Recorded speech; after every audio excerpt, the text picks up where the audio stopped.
Hello, dear students. Very good afternoon to all my dear students. Very good afternoon.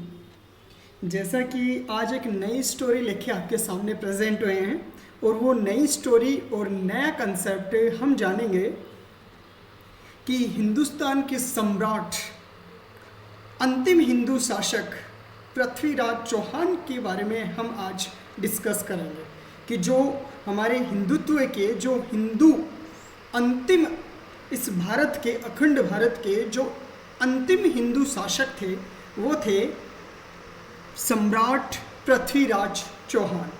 Chauhan वंश में इनका जन्म हुआ था। तो चलिए हम डिस्कस करते हैं इसी लेक्चर की और बड़ी इंटरेस्टिंग एंड बहुत ही अमेजिंग स्टोरी है। तो जुड़े रहिए मेरे साथ में और हम आज इसकी डिस्कस करते हैं। बहुत इजी वे में आपको समझ में आएगा, बिल्कुल बेसिक लैंग्वेज में हम इसको लेके चलेंगे।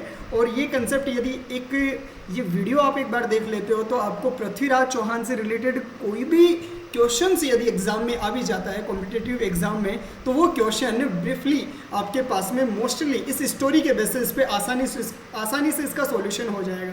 तो लेट्स स्टार्टेड नाउ।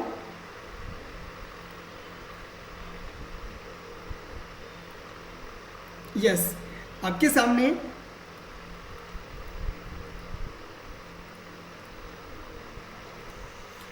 ये हमारे पृथ्वीराज चौहान हिंदू अंतिम शासक पृथ्वीराज चौहान तृतीय की हम स्टोरी आपके सामने व्याख्यान करेंगे।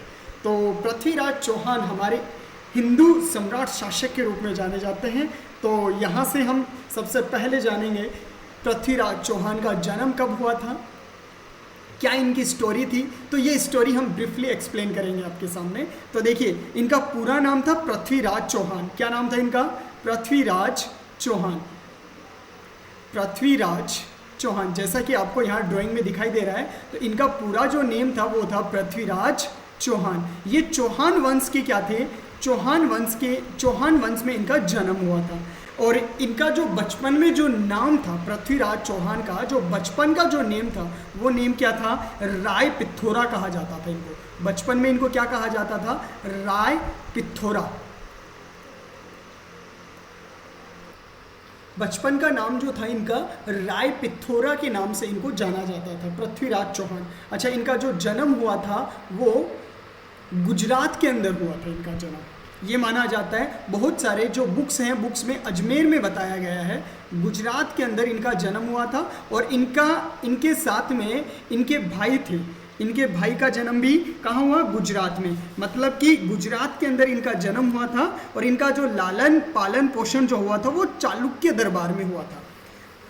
मतलब इनका जो लालन पालन पोषण जो भी हुआ था, देखो अजमेर के जो शासक थे, स्टेप वाइज स्टेप समझते हैं कि पृथ्वीराज चौहान, इनका बचपन का जो नाम था, इनको बचपन में क्या कहा जाता था? राय पिथौरा के नाम से जाना जाता था। और इनका जो जन्म हुआ था वो गुजरात में इनका जन्म हुआ था। और गुजरात में इनके साथ में इनके भाई, जो इनके लालन पालन पोषण जो इनके साथ में हुआ था, तो इनके भाई का नाम क्या था? यस, कमेंट बॉक्स में आप मुझे बता सकते हो कि इनके भाई का नाम क्या था। तो इनके भाई का नाम था हरिराज। क्या नाम था? हरिराज। इनके भाई का जो नेम था वो था हरिराज। और इन दोनों भाइयों का जो लालन पालन पोषण जो भी हुआ था वो मोस्टली वो कहाँ हुआ था? वो चालुक्य दरबार में। मतलब कि गुजरात के अंदर जो चालुक्य दरबार था वहाँ इनका क्या हुआ था? इनका लालन पालन पोषण हुआ था। बाद में ये कहाँ आ गए थे? ये बाद में अजमेर आ गए थे। अच्छा, अजमेर में क्या था? अच्छा, अजमेर में इनके पिताजी क्या थे? चौहान वंश के शासक थे। अजमेर में इनके पिताजी क्या थे? चौहान वंश के शासक थे। तो इनके पिता का नाम क्या था? इनके पिता का नाम था सोमेश्वर चौहान। पृथ्वीराज चौहान थे। इनका खुद का नाम तो बचपन का नाम था राय पिथौरा। इनका जन्म कहाँ हुआ था? इनका जन्म गुजरात में हुआ था। और गुजरात के अंदर जो इनका लालन पालन पोषण जो भी कर रहे थे वो करने वाले थे, मतलब कि चालुक्य दरबार में इनका लालन पालन पोषण हुआ था। और इनकी माता का नाम था कमला देवी। और इन्हीं कमला देवी का मतलब कि कर्पूरा देवी इनकी माता का नाम था, कर्पूरा देवी। और ये जो इनकी माता थी, इनकी माता को प्यार से कमला देवी कहा जाता था। कमला देवी के नाम से इनको बुलाया जाता था।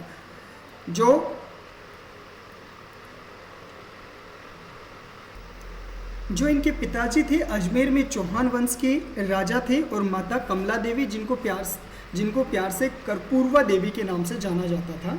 और जो हमारे ये पृथ्वीराज चौहान थे, इनका जो जन्म हुआ था वो सन 1149 ईस्वी मतलब 1149 में इनका जन्म हुआ था और जन्म स्थान था गुजरात।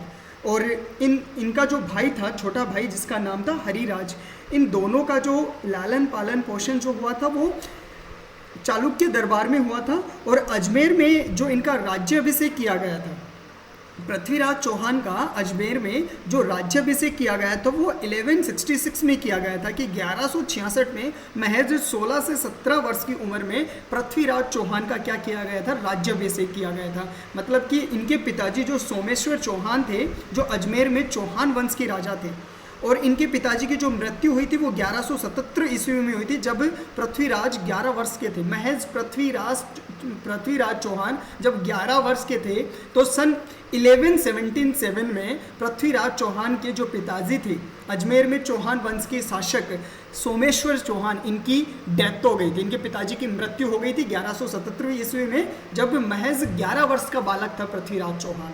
तो उसी वक्त 11 वर्ष के बाद में जब इनके पिताजी की मृत्यु हो जाती है तो फिर अजमेर में उनके पिताजी की जगह जो उनकी राजगद्दी पे इनका राज्याभिषेक किया गया था, अजमेर में इनका राज्याभिषेक किया गया था। तो वो मतलब कि 1166 ईस्वी में 1166 में इनका क्या किया गया, महज 16 से 17 वर्ष की उम्र में इनको अजमेर का तख्त राजगद्दी संभला दी गई थी।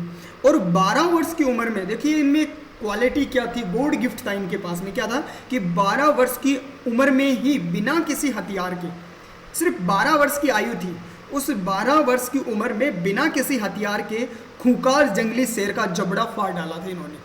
एक इतना खूंखार जंगली शेर था उसका जबड़ा ही उखाड़ फेंक दिया बिना किसी हथियार के। मतलब महज 12 साल का बच्चा, आप मायने रख सकते हो, इतना ताकतवर था पृथ्वीराज चौहान हमारे।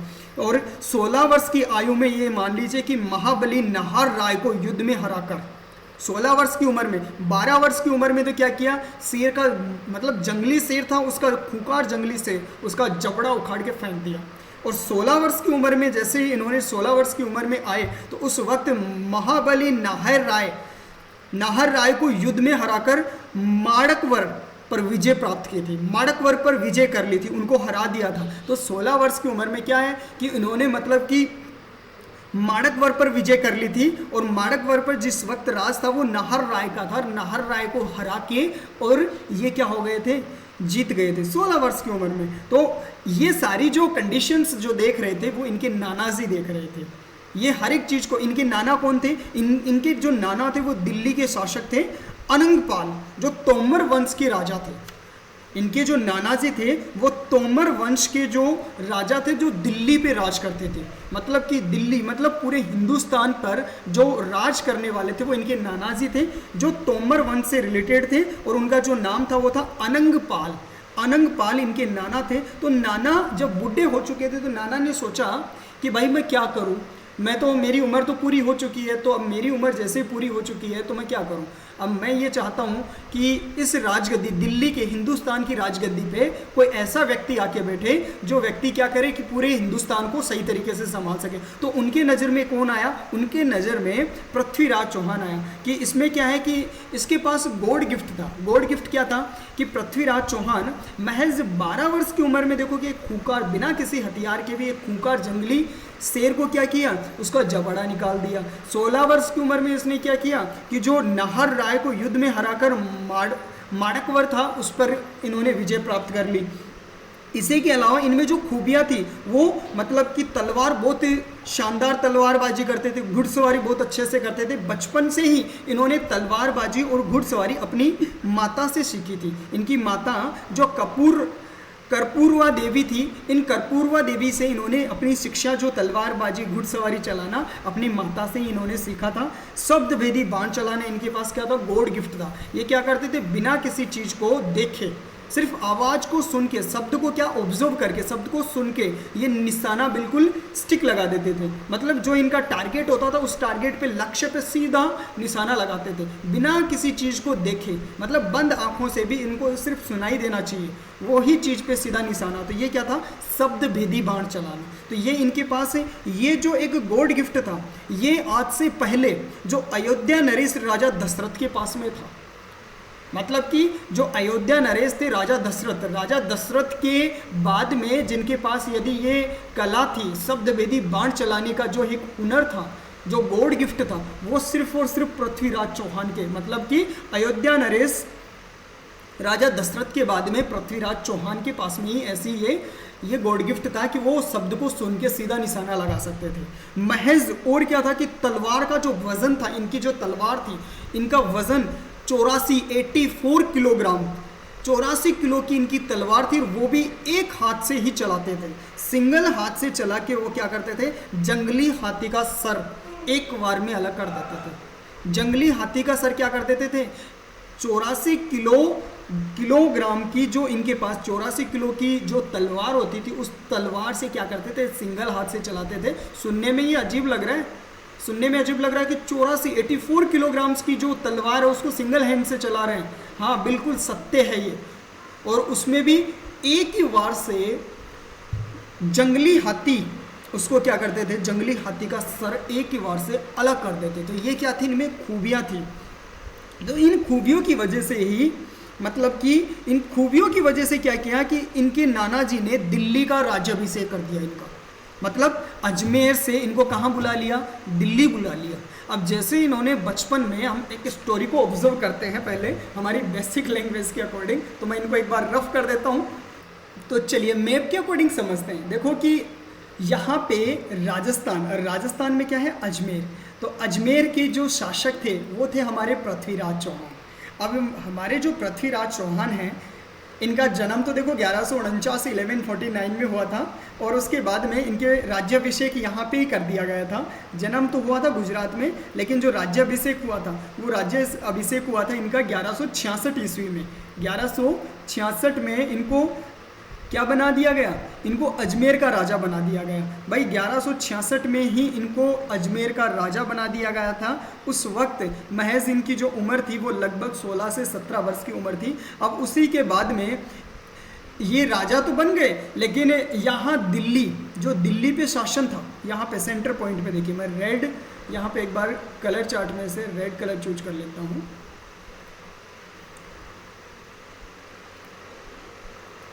हाँ, तो दिल्ली में क्या था कि दिल्ली में जो शासक थे, हिंदुस्तान पे जो राज करने वाले व्यक्ति थे, वो इनके नाना थे। और इनके नाना का नाम था अनंग पाल।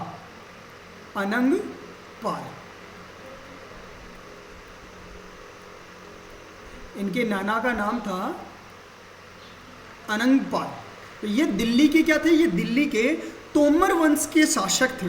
अब यहाँ ये तोमर वंश के शासक थे, तो नाना को लगा कि अब भाई मैं बूढ़ा हो चुका हूँ, तो अब क्या करना है? अब दिल्ली पे, हिंदुस्तान पे शासन कौन करेगा? तो इनके नज़र में कौन था? ओनली पृथ्वीराज चौहान। तो पृथ्वीराज चौहान को क्या किया भाई? पृथ्वीराज चौहान को दिल्ली बुला लिया कि भाई तू दिल्ली आ जा, एक बार देख ले, घूम ले, फिर ले, यहाँ का सिस्टम को ऑब्जर्व कर। तो इसको क्या किया? दिल्ली बुला लिया भाई, दिल्ली बुला लिया। दिल्ली देख के इनको यहाँ की रणनीति समझाने की कोशिश कर रहे थे कि ऐसा ऐसा है। तो उसी वक्त क्या था कि ये देखो बच्चा ही तो था, महज 16 से 17 वर्ष की उम्र का ही तो था। उस वक्त इसको बुलाया। अब जैसे इसको बुलाया गया था तो ये यहाँ पे देखने, घूमने के लिए बुला लिया कि भाई चल तो एक बार देख तो ले। ये नाना को पता था कि भाई अब दिल्ली का जो राज तख्त है वो संभालेगा तो पृथ्वीराज ही संभाल सकता है, क्योंकि इसी के पास क्या है? वो ही सारा टैलेंट है जो पूरे हिंदुस्तान को ये कंट्रोल करके रख सकता है। तो उसके बाद में क्या हुआ कि यहाँ यूपी के अंदर एक जगह है कन्नौज।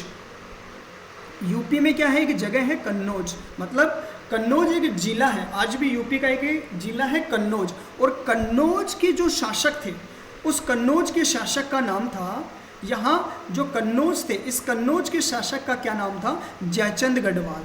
क्या नाम था भाई? जयचंद गढ़वाल इस कन्नौज के शासक का नाम था। जयचंद गढ़वाल। तो ये जो कन्नौज के जो शासक थे, ये कन्नौज के जो शासक थे इनका नाम था जयचंद गढ़वाल। अब ये जो जयचंद गढ़वाल थे, तो ये जो जयचंद गढ़वाल का जयचंद गढ़वाल की एक पुत्री थी जिसका नाम था संयोगिता। तो संयोगिता इनकी पुत्री का नाम था। ये संयोगिता बहुत ही खूबसूरत थी, बहुत ही खूबसूरत थी। तो इस संयोगिता के जो नाना थे, इनके जो मामा थे वो भी कहाँ थे भाई, इस संयोगिता के जो मामा थे वो भी कहाँ थे, वो भी दिल्ली थे। ठीक है, वो भी कहाँ थे, दिल्ली। यहाँ पृथ्वीराज के मामा भी कहाँ है, दिल्ली। अब अठीने यो भी छोरो गएड़ो, अठीने या छोरी भी गएड़ी। अब दोनों एक दूसरा ने देखा, नैन मटक्का होया, और नैन मटक्का होया तो दोनों एक दूसरा ने पसंद कर लिया भाई। अब ये जाए एक दूसरा ने पसंद कर लिया तो बोला भाई ब्याह करा। तो पृथ्वीराज चौहान कहे मैं तो ब्याह करूँ तो तेरा सुई करूँ, और छोरी भी कहे कि मैं तेरा सु ब्याह करूँ तो मैं तो तेरा सुई करूँ। दोनों आगम है नहीं कि वो नैन मटक्का होगा। अब जैन नैन मटक्का होगा तो ये बात को बेरो चालियो कि ने जयचंद गढ़वाल। अब ये बात को जयचंद गढ़वाल ने बेरो चालियो कि छोरी टींगरी बड़े तो घूम भा गई जाएगी, ये लपड़ा करवा गई।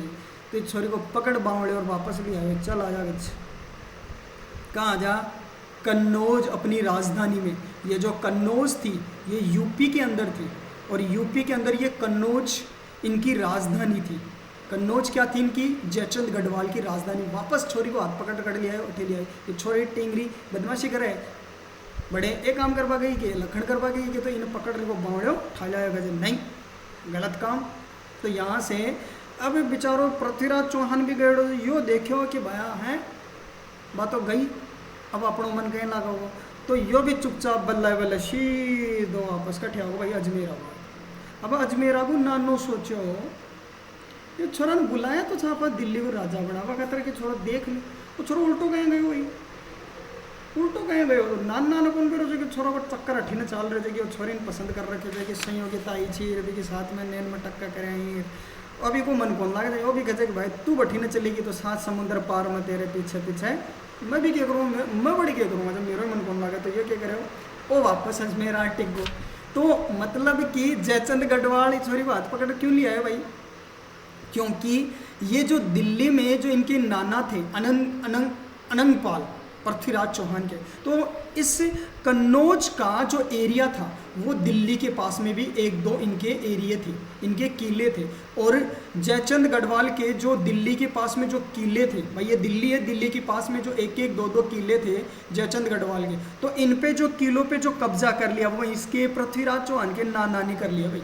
पृथ्वीराज चौहान के नाना ने क्या कर लिया, कन्नौज के शासक जयचंद गढ़वाल के जो दिल्ली के पास में जो किले थे, जो इनका एरिया था, उन पे कब्जा किसने कर लिया, उन पे कब्जा कर लिया इस पृथ्वीराज चौहान के नाना जी ने कब्जा कर लिया कि भाई ये एरिया हमारे पास में है तो ये तो मेरा ही होगा।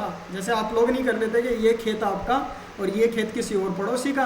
आप देखते हो कि भाई ये खेत तो आपका है और ये खेत किसी पड़ोसी का है, लेकिन वो पड़ोसी तो कहाँ रहता है, गांव में रहता है। आप लोग जयपुर में रह रहे हो, यहाँ पे मतलब वो जयपुर में रहता है, ये खेत उसका गांव में है, तो आप केवल डोड़ो डाल लो तो अगला को आप में मिला लियो तो ये डोड़ो डाल, ये डोड़ो भाई मेरो हो।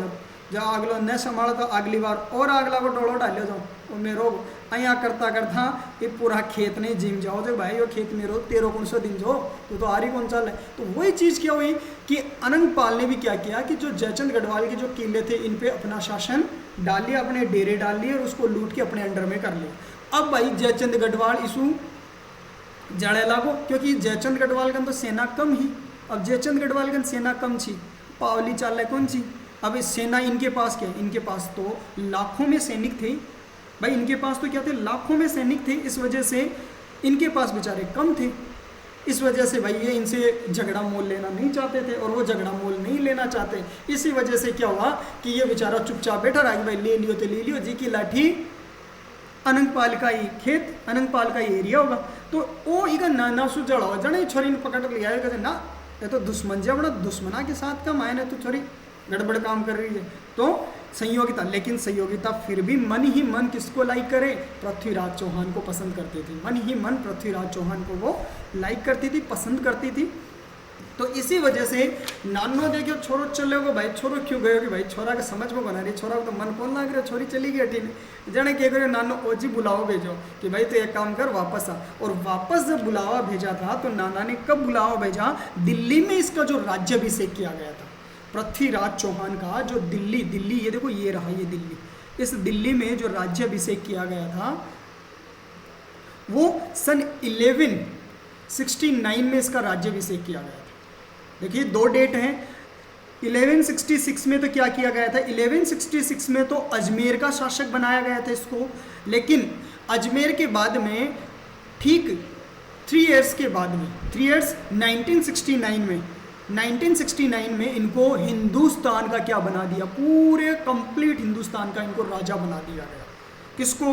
पृथ्वीराज चौहान को। जब इनको राजा दिल्ली का बनाया गया था तो इनकी महज ये मान लीजिए 20 वर्ष की आयु में इनको राजा बना दिया गया था। पूरे हिंदुस्तान का 20 वर्ष की उम्र में, महज एक बालक की तो है ये, 20 वर्ष की उम्र में ये पूरे हिंदुस्तान का राजा बन चुका था। महज 16 से 17 वर्ष की उम्र में ये अजमेर का राजा बन चुका था और 20 वर्ष की उम्र में पूरे हिंदुस्तान का इनको क्या बना दिया, राजा। अब अठी नहीं राजा बन गए तो खुश कौन होगी? संयोगिता कि भैया जिससे हम प्यार करते थे, जिससे हम पसंद करते थे, वो तो क्या बन गया, अब राजा बन गया भाई। अब राजा बन गया तो ये बेचारा जयचंद गढ़वाल था और ज़्यादा परेशान हो गया कि भाई नाना तो था ही चालू आदमी, ये इसका जो द्वैता है ये इससे भी ज़्यादा 1.5 गुना है। मतलब कि ये तो बहुत सुपर पावर है, मतलब कि इतना ताकतवर है कि जिसके सामने पूरे हिंदुस्तान में पृथ्वीराज चौहान के सामने कोई भी नहीं था।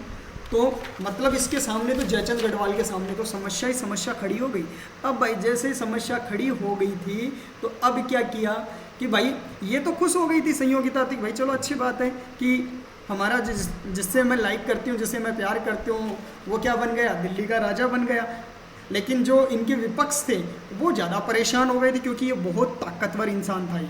तो इसी के बाद में क्या हुआ कि भाई देखिए, और एक सबसे बड़ी बात क्या है कि पृथ्वीराज चौहान में पशु पक्षियों, देखो खूबियाँ क्या क्या थी इसमें, मैं रिपीट करके वापस से बताता हूँ। एक तो ये शब्दवेदी बाण चलाता था, एक महज मतलब कि ये पशु पक्षियाँ होते हैं ना, पशु पक्षियों से ये बात करने की इसमें कला थी।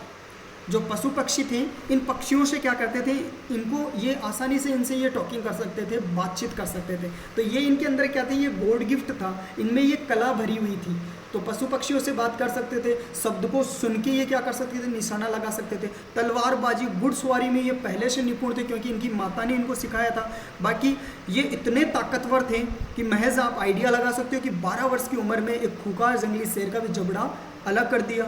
इतनी ताकत थी कि 84 किलो की तो तलवार अपने हाथ में रखते थे, एक हाथ से चलाते थे।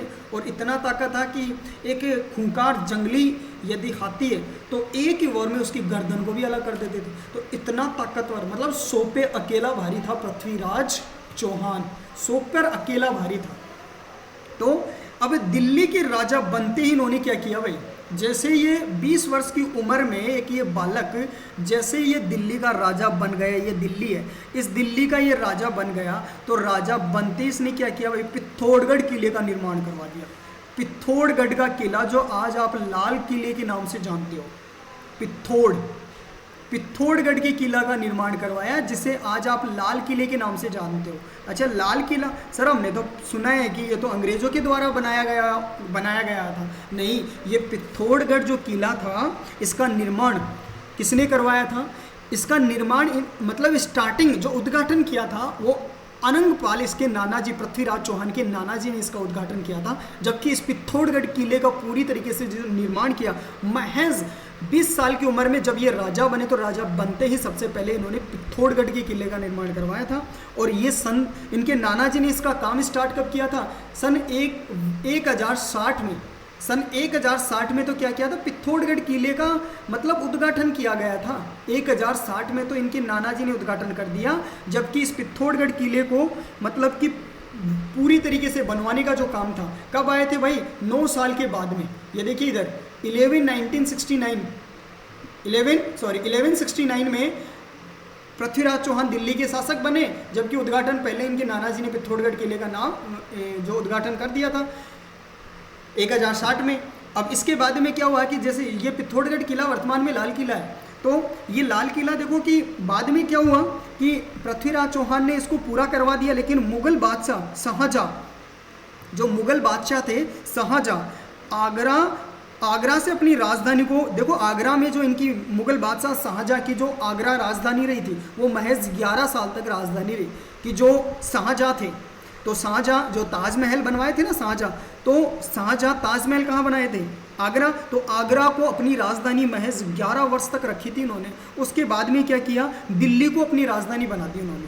और जब दिल्ली को राजधानी बनाई तब पिथौरागढ़ का जो ये किला था, ये लाल किले की नींव रखी भाई, लाल किले की नींव रखी। और ये जो नींव रखी थी वो 1618 में रखी गई थी। 1618 में जो मुगल बादशाह शाहजहाँ था, इसने 1618 में लाल किले की क्या रखी भाई, नींव रखी। और इस नींव के आधार पे इसका उद्घाटन जो किया गया था, लाल किले का नींव के बाद में जो उद्घाटन किया गया था वो 1617 में इसका उद्घाटन किया गया था। लाल किले का जो उद्घाटन किया गया था वो 1617 में किया गया था, 1647, माफ़ करना, 1647 में इसका उद्घाटन किया गया था। और 1618 में जो मुगल बादशाह शाहजहाँ था, इसने लाल किले की जो नींव रखी गई थी वो रखी गई थी 1618 में।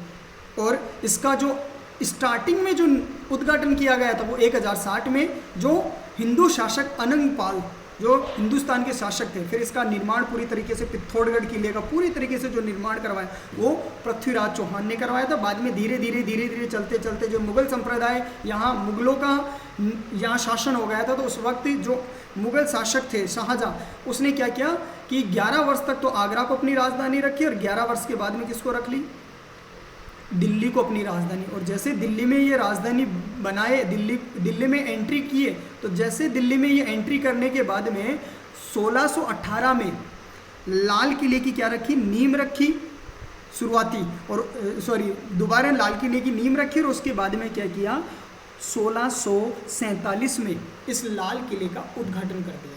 तो ये तो देखो कि जीतते ही जैसे दिल्ली के राजा बने पृथ्वीराज चौहान, और राजा बनने के बाद में क्या किया, 1169 में जैसे ये राजा बने, और राजा बनने के बाद में इन्होंने क्या किया, एक पिथौरागढ़ किले का निर्माण करवा दिया।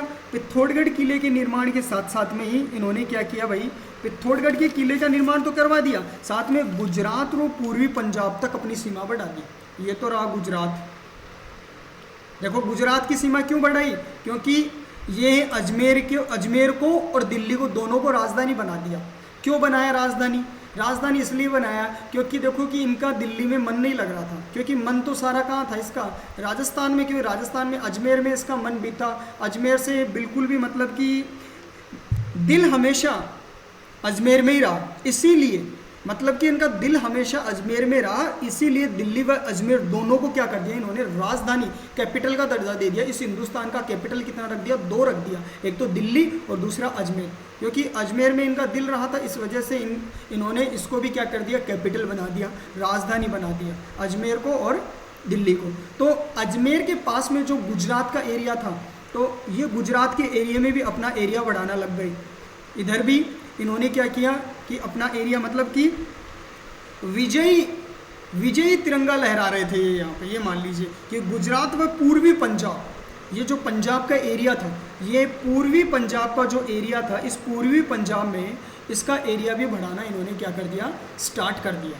ये जो पूर्वी पंजाब है, ये वाला एरिया, ये वेस्ट पंजाब है, लेकिन ये जो वेस्ट का नहीं है, पूर्वी एरिया जो पंजाब का था, यहाँ पे भी इन्होंने अपने अंडर में लेना स्टार्ट कर दिया।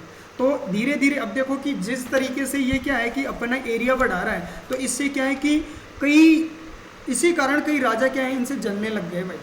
जो और भी राजकुमार थे, ये धीरे धीरे अपने बल पे, अपने शक्ति के बल पे क्या कर रहा था, अपने पावर की वजह से क्या कर रहा था, ये अपने एरिया बढ़ाना स्टार्ट कर दिया पृथ्वीराज चौहान। और जैसे अपने एरिया बढ़ा रहा था, तो इनसे क्या है कि इसी कारण कई राजा इनसे जलने लग गए थे। इसी वजह से क्या हुआ, कई राजा इनसे जलने लग गए थे।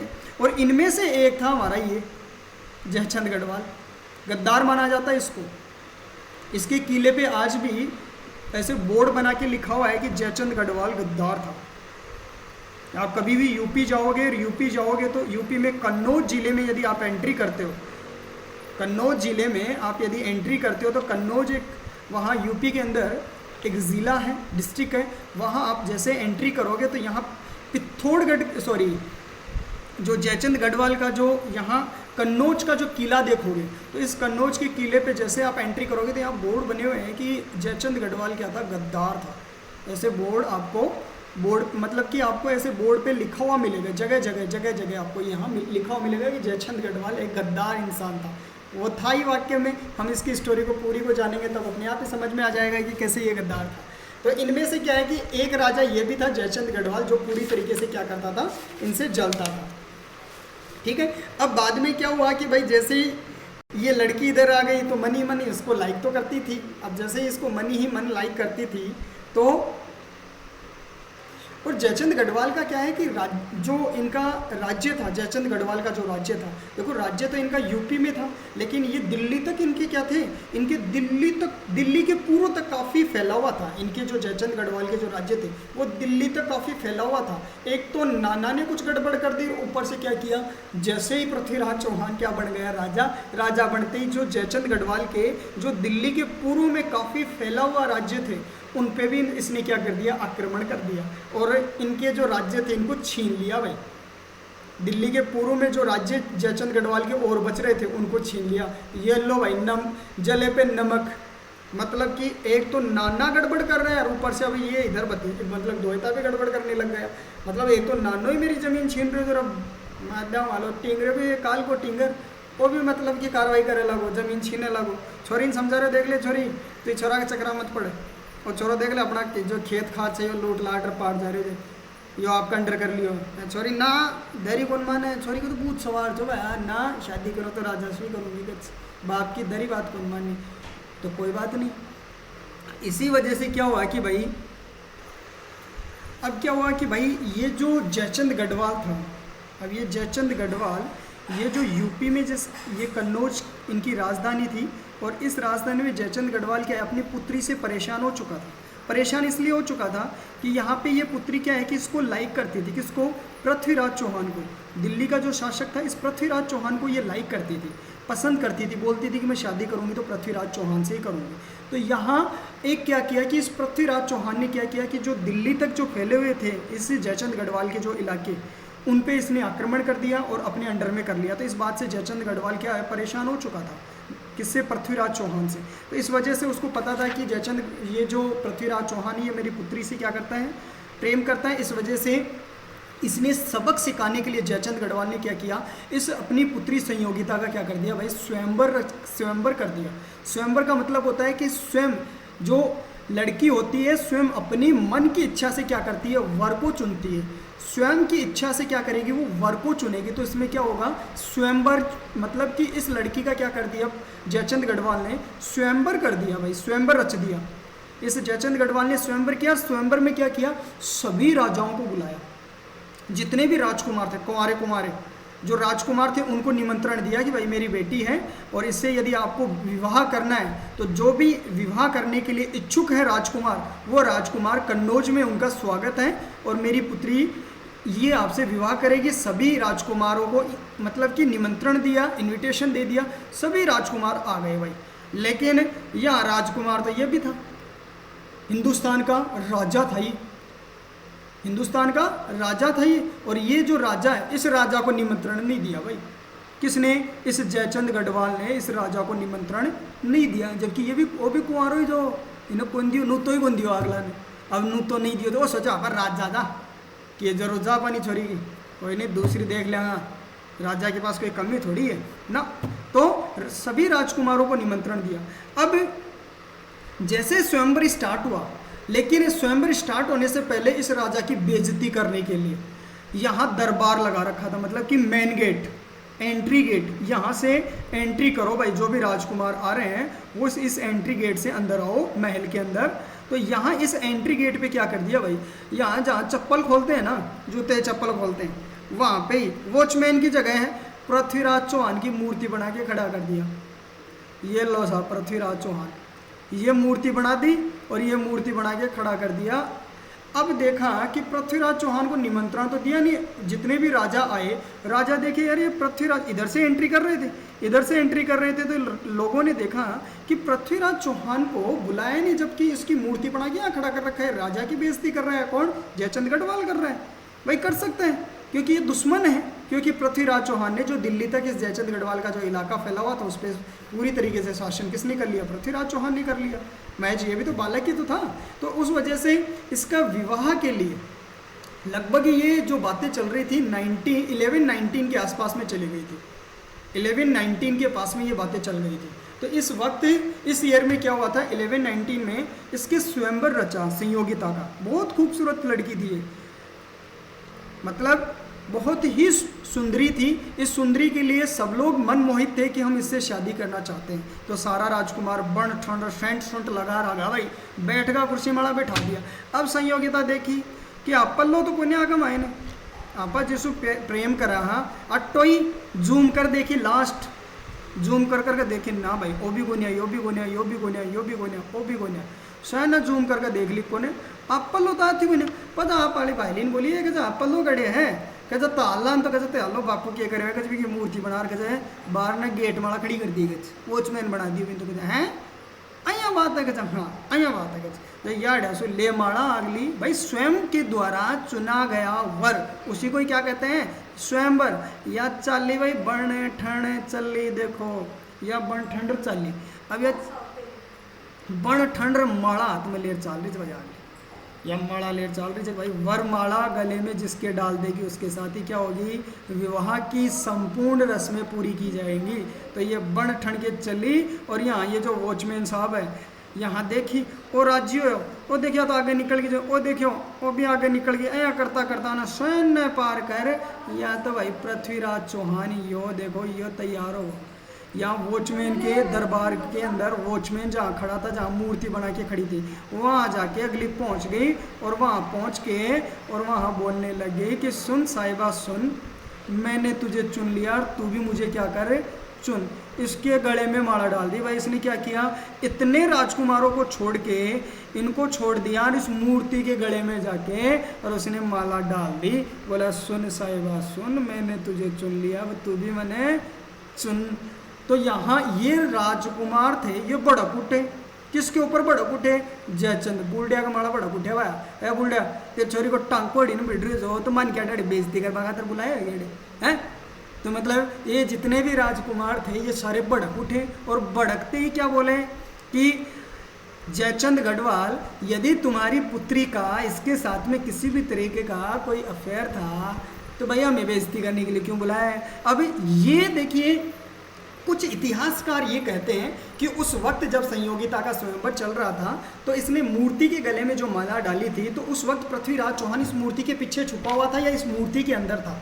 तो इस बात का अभी तक कोई प्रमाण नहीं है। कुछ इतिहासकार ये कहते हैं कि जो पृथ्वीराज चौहान था, देखिए इतिहासकारों ने अपने अपने इतिहास के पन्नों में किताबें, जैसे हमीर महाकाव्य था, पृथ्वीराज प्रबंध था, पृथ्वीराज कोश था, इसके अलावा प्रबंधन चिंतामणि थी, पृथ्वीराज रासो, ये क्या थे, पृथ्वीराज के ऊपर जीवनी लिखे थे इतिहासकारों ने जो अलग अलग, जैसे महाकाव्य था, पृथ्वीराज प्रबंधक कोश था, पृथ्वीराज रासो था। तो ये क्या है कि एक अपने अपने जो इतिहासकार थे इन्होंने अपने अपने बेसिस पे क्या किया कि कुछ ने तो क्या कहा कि इस मूर्ति के पीछे छुपा हुआ था, किसने कहा इस मूर्ति के अंदर था। कुछ इतिहासकारों ने ये कहा कि पृथ्वीराज दिल्ली से अपनी सेना की टुकड़ी लेके आता है और वो इस संयोगिता को उठा के ले जाता है। मतलब कि वो इतिहासकार ये कहते हैं कि यहाँ से जैसे ही पृथ्वीराज चौहान को उनके गुप्तचरों के माध्यम से ये पता चलता है कि कन्नौज के जो शासक हैं जयचंद गढ़वाल, जो अपनी पुत्री का जो विवाह कर रहे थे, स्वयंवर कर रहे थे, तो उस स्वयंवर में उस संयोगिता ने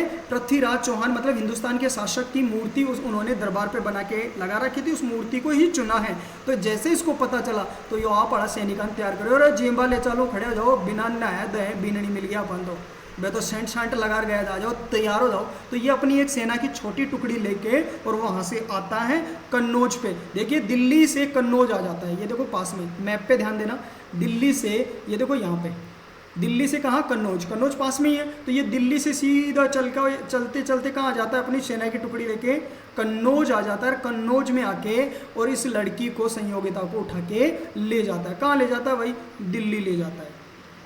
कहाँ ले जाता है, दिल्ली ले जाता है। और जैसे ही देखो आधे रास्ते में ये जैसे ही अपनी सेना अपने एरिया को, ये यहाँ तक तो कन्नौज का जो एरिया था, जैसे ही कन्नौज के एरिया तक तो क्या है कि जयचंद के सैनिक इसका पीछा करते हैं कन्नौज के एरिया तक तो ये इसका पीछा करते हैं, लेकिन जैसे ही दिल्ली की बाउंड्री स्टार्ट होती है तब वो पीछा करना बंद कर देते हैं, क्योंकि फिर वो एरिया किसका स्टार्ट हो जाता है, पृथ्वीराज चौहान का एरिया स्टार्ट हो जाता है। और जयचंद गढ़वाल के पास इतनी सेना नहीं थी कि पृथ्वीराज चौहान के साथ वो वॉर कर सके, युद्ध कर सके, तो इस वजह से पृथ्वीराज चौहान से वो हार जाता है। मतलब उसकी बेटी, ये देखो, छोरी भी ले, जमीन भी लूट लियो, मतलब जमीन भी ले लियो, छोरी ने भगा ले को।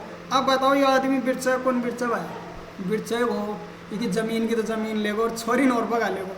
तो ये पृथ्वीराज चौहान से ये क्या है कि मन ही मन कटास करने लग गया, दुश्मनी पैदा करने लगा है। लेकिन बेचारों कर कौन सके, कर क्यों कौन सके कि सेना को नहीं, इकन सेना ज़्यादा है पृथ्वीराज चौहान का, पंगो ले देना तो इनमें सड़ दें। तो ये वजह से जो आपकी वो मौका मारा चौको लगावा की बात देख रहे थे कि जंदाड़ा मौको लगा ना, जंदाड़ा चौको मैं भी लगा दूंगा। तो ये चुपचाप बैठा हुआ था कि ये मौके का इंतजार कर रहा था कि जिस दिन मौका लगेगा ना तो मैं इससे पूरा बदला लूंगा पृथ्वीराज चौहान से, जयचंद गढ़वाल। ठीक है, तो इस तरीके से क्या हुआ कि संयोगिता को भगा के ले गया। तो देखिए कि जो पृथ्वीराज चौहान की जो पत्नियां थी वो लगभग, हम बात करें तो वो पृथ्वीराज चौहान की जो पत्नियों की बात करें तो वो कम से कम भी ये मान लीजिए कि पृथ्वीराज चौहान की जो 13 पत्नियां थी, 13 पत्नियां पृथ्वीराज चौहान की 13 पत्नियां थी। 13 पत्नियों में से जो ये संयोगिता थी, 13 पत्नियों में से क्या थी, ये संयोगिता प्रसिद्ध थी, सबसे सुंदर थी, सबसे ज़्यादा चहेती जो पृथ्वीराज चौहान की थी वो 13 पत्नियों में से संयोगिता सबसे ज़्यादा प्रसिद्ध थी।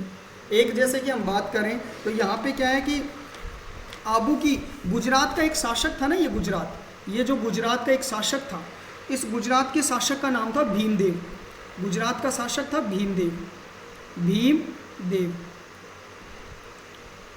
संयोगिता के बाद की बातें हैं ये जो भीमदेव था, तो ये जो गुजरात का एक शासक था भीमदेव, और एक आबू की राजकुमारी थी।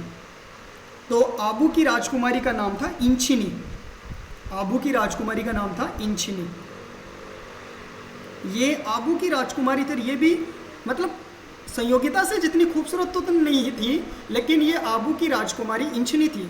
अब देखो भीमदेव तो लाइक करे किसको, आबू की राजकुमारी इंचनी को, लेकिन इंचनी की न चाहे पृथ्वीराज चौहान ने एलो पंगा होगा सावड़े, तो एक ने तो भगा लिया।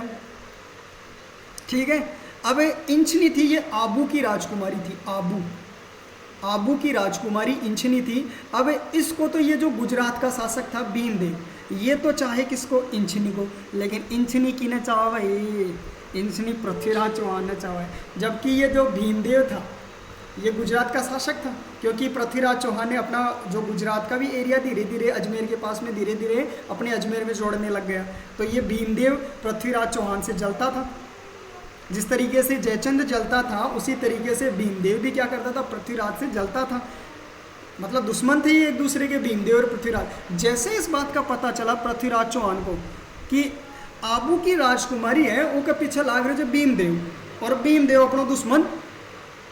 और जैसे इसको पता चला कि हाँ भाई कि भीमदेव इससे शादी कर बचाओ है, जना वो भीमदेव ने सबक सिखावा के लिए क्या करो, इंचनी ने, अब इंचनी किसको चाहती थी, पृथ्वीराज। इंचनी ने कहा तू भी आ जा भाई, तो बेचारो फिर वापड़ो कौर और है कौन, भीमदेव। तो ये भीमदेव से भी इन्होंने छीन ली, तो एक दुश्मनी इधर भी हो गई भाई। तो इस तरीके से पृथ्वीराज चौहान की टोटल कुल 13 बीवियाँ थी। इन 13 बीवियों में जो प्रसिद्ध थी वो कौन थी, संयोगिता थी। जैसे हम मुगल संप्रदाय में पढ़ते हैं कि जो अकबर था, अकबर की जो बहुत सारी बीवियाँ थी, इन बीवियों में से जोधा क्या थी, जोधा का नाम इतिहासकार जोधा ने बता के इसमें कहा जाता है हरकाबाई था। जोधाबाई ने अकबर की पत्नी का नाम जिसे हम जोधा के नाम से जानते हैं, वो जोधा ने के हरकाबाई नाम है उनका, हरकाबाई जो अकबर की पत्नी थी, जो प्रसिद्ध थी, जिसे जोधा के नाम से जाना जाता है। तो जोधा ही उसकी क्या थी, वो हरकाबाई, मतलब कि वो ही क्या थी, अकबर की चहेती थी, प्रसिद्ध थी। इसी तरीके से इन 13 बीवियों में से पृथ्वीराज चौहान की जो प्रसिद्ध बीवी थी वो कौन थी, संयोगिता थी। तो थोड़ा सा मैं इसको रफ कर देता हूँ। अब भाई इसकी 13 बीवियाँ थी। अब इन 13 बीवियों में देखिए 1119 में क्या किया, संयोगिता से शादी कर ली और इंचनी से भी शादी कर ली।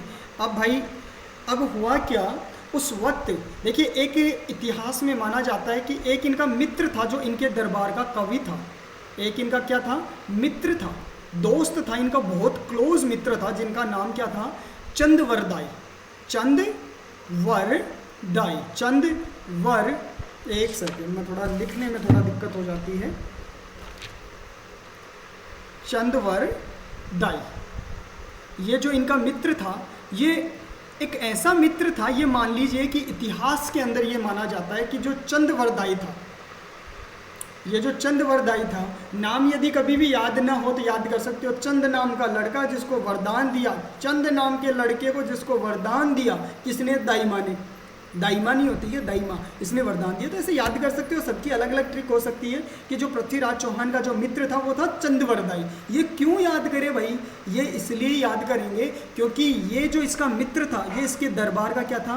कवि था। ये पृथ्वीराज चौहान के दरबार का ये कवि था और ये इनका मित्र भी था। मित्र का मतलब पृथ्वीराज चौहान का जन्म कब हुआ था भाई? 1149 में पृथ्वीराज चौहान का जन्म हुआ, 1149 में। और चंदवरदाई का भी जन्म कब हुआ? 1149 में। ये इतिहास में सबसे बड़ी एक ऐसी स्टोरी है कि पृथ्वीराज चौहान और चंदवरदाई, इनका एक थाल जन्म और एक थाल मरण। जन्मे भी एक ही समय और मरे भी एक ही समय में। जन्म और मृत्यु इतिहास में पहली बार ऐसा हुआ था, जो जन्मे भी एक समय और मृत्यु भी एक ही समय हुई। तो इसे कहा जाता है कि इनका जन्म एक थाल जन्म और एक थाल मरण। कि ये जो चंदवरदाई था, ये इनका मित्र था और इनके दरबार में कवि था। इनमें खासियत ये थी कि पृथ्वीराज चौहान और चंदवरदाई की जन्म और मृत्यु एक ही समय में हुई थी, एक ही समय में, ये मान लीजिए। इसलिए ये क्या था? इतिहास में सबसे बड़ी बात रखी गई है। ठीक है, तो ये चंदवरदाई था। ये नाम क्यों याद रखेंगे? क्योंकि चंदवरदाई ने ही, भाई कवि है, कवि का काम क्या है? लिखना, राइट करना। कवि का काम क्या है? लेखनी लिखना, काव्य लिखना, छंद लिखना। ये किसका काम है? कवि का काम है। कवि कविताएं करेगा। तो ये इस दरबार में कविता, कवि, ये कवि था, कविताएं करता था। तो इस दरबार का काम है। आप देखो, इसको युद्ध अभ्यास इतना नहीं आता था, ये सिर्फ कलम चलाना जानता था। तो ये जो चंदवरदाई था, ये क्या कर रहा था? पृथ्वीराज चौहान की जीवनी लिख रहा था भाई। पृथ्वीराज चौहान की क्या लिख रहा था? जीवनी। ये पृथ्वी की जीवनी, पृथ्वीराज चौहान की क्या लिख रहा था? ये जीवनी लिख रहा था। तो ये जो पृथ्वीराज चौहान की जीवनी लिख रहा था, तो इस किताब का नाम क्या दिया भाई इसने? पृथ्वीराज रासो। पृथ्वीराज रासो। रासो का मतलब पृथ्वीराज की रचनाएं, रस, रासो। ये कॉम्पिटिटिव एग्जाम्स में मोस्टली पूछ लिया जाता है कि पृथ्वीराज रासो जो ये कविता लिखी थी, ये पूरी, ये किसने लिखी थी भाई? पृथ्वीराज रासो किसने लिखा था? तो वो लिखा था चंदवरदाई ने। अच्छा, पृथ्वीराज रासो शुरुआत किसने की थी? चंदवरदाई ने। अच्छा, इसको खत्म किसने किया भाई? पूरा किसने किया? इसको स्टार्ट, उद्घाटन तो लगा दिया चंदवरदाई ने। भाई पृथ्वीराज के ऊपर जीवनी लिखी किसने? चंदवरदाई ने। क्या किताब लिखी? पृथ्वीराज रासो। और ये पृथ्वीराज रासो इन्होंने लिखी थी, तो इसको पूरा किसने किया? इसी चंदवरदाई के पुत्र जलहण ने पूरा किया था भाई। किसने किया था? जलहण। जलहण कौन था? जलहण ये चंदवरदाई का पुत्र था। इस पुत्र ने क्या किया भाई? इस पृथ्वीराज रासो को पूरा किया था। शुरुआत किसने किया? चंदवरदाई ने। और इसे पूरा किसने किया था? अधूरा छोड़ के पृथ्वीराज चौहान के साथ में, जब इनके साथ वॉर होता है तो ये तो गजनी चले जाते हैं। मोहम्मद गोरी के साथ में पृथ्वीराज चौहान की लड़ाई होती है, जब उसको किडनैप करके, उसको गिरफ्तार करके पृथ्वीराज चौहान को गोरी कहाँ ले जाता है? अफगानिस्तान ले जाता है, गजनी ले जाता है। और उस वक्त क्या करता है? चंदवरदाई भी उनके साथ चला जाता है। किसके साथ? पृथ्वीराज चौहान के साथ। वो भी बंदी बन के उनके साथ चला जाता है। और उस वक्त ये किताब अधूरी रह जाती है। और जैसे अधूरी रह जाती है तो इसको पूरा किसने किया भाई? पूरा यहाँ इनके पुत्र ने किया, जिनका नाम था जलहण।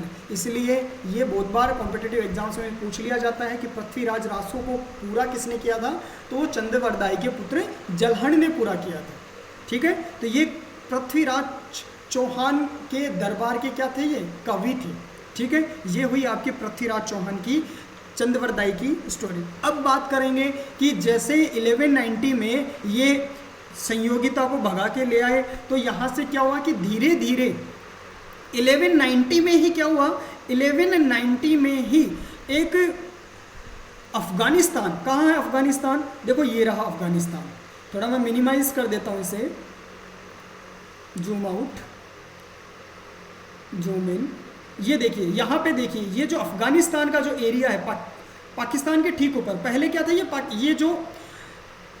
ये जो एरिया है, ये एरिया देखो, ये तो है हमारी रेड क्लिफ, इसे तो कहते हैं रेड क्लिफ, ठीक है। जो पाकिस्तान और भारत को अलग करने वाली जो रेखा है, पाकिस्तान और भारत को अलग करने वाली जो ये रेखा है, इसको कहते हैं रेड क्लिफ। और ये जो पाकिस्तान और अफगानिस्तान को अलग करती है, इसे डुरंड रेखा कहते हैं, डुरंड लाइन। ये डुरंड लाइन है और ये है रेड क्लिफ लाइन। और ये जो चीन, ये देखो इधर, ये वाला, ये जो चीन और भारत को अलग करती है, इसको कहते हैं मैकमोहन लाइन। जो चीन और चाइना और इंडिया को जो अलग करती है जो लाइन है, जिसका नाम क्या है, मैकमोहन। और ये जो डुरंड है वो क्या करती है, पाकिस्तान और अफगानिस्तान इन दोनों को अलग करके रखती है, तो वो क्या है, डुरंड रेखा। तो ये पहले क्या था कि ये इंडिया का ही पार्ट था, पाकिस्तान भी था, अफगानिस्तान ये नहीं था। तो उस वक्त क्या था कि यहाँ से यहाँ एक जगह थी पाकिस्तान के अंदर, गजनी, अफगानिस्तान सॉरी, यहाँ एक जगह थी जिसका नाम था गजनी। गजनी कौन सा, आमिर खान वाला गजनी नहीं है, ये भूला, ठीक है ना, वो गजनी नहीं है, यहाँ पे गनी भाई। यहाँ एक गजनी एक जगह है अफगानिस्तान के अंदर, और गजनी का शासक जो था, वो गजनी का जो शासक था वो कौन था, गजनी का शासक था साबुद्दीन मोहम्मद गोरी। साबुद्दीन मोहम्मद गोरी, मोहम्मद गोरी, गोरी तेरा गांव बड़ा प्यारा, वो वाला नहीं है रे, बड़ा लहरिया ले रहे हो तुम भी।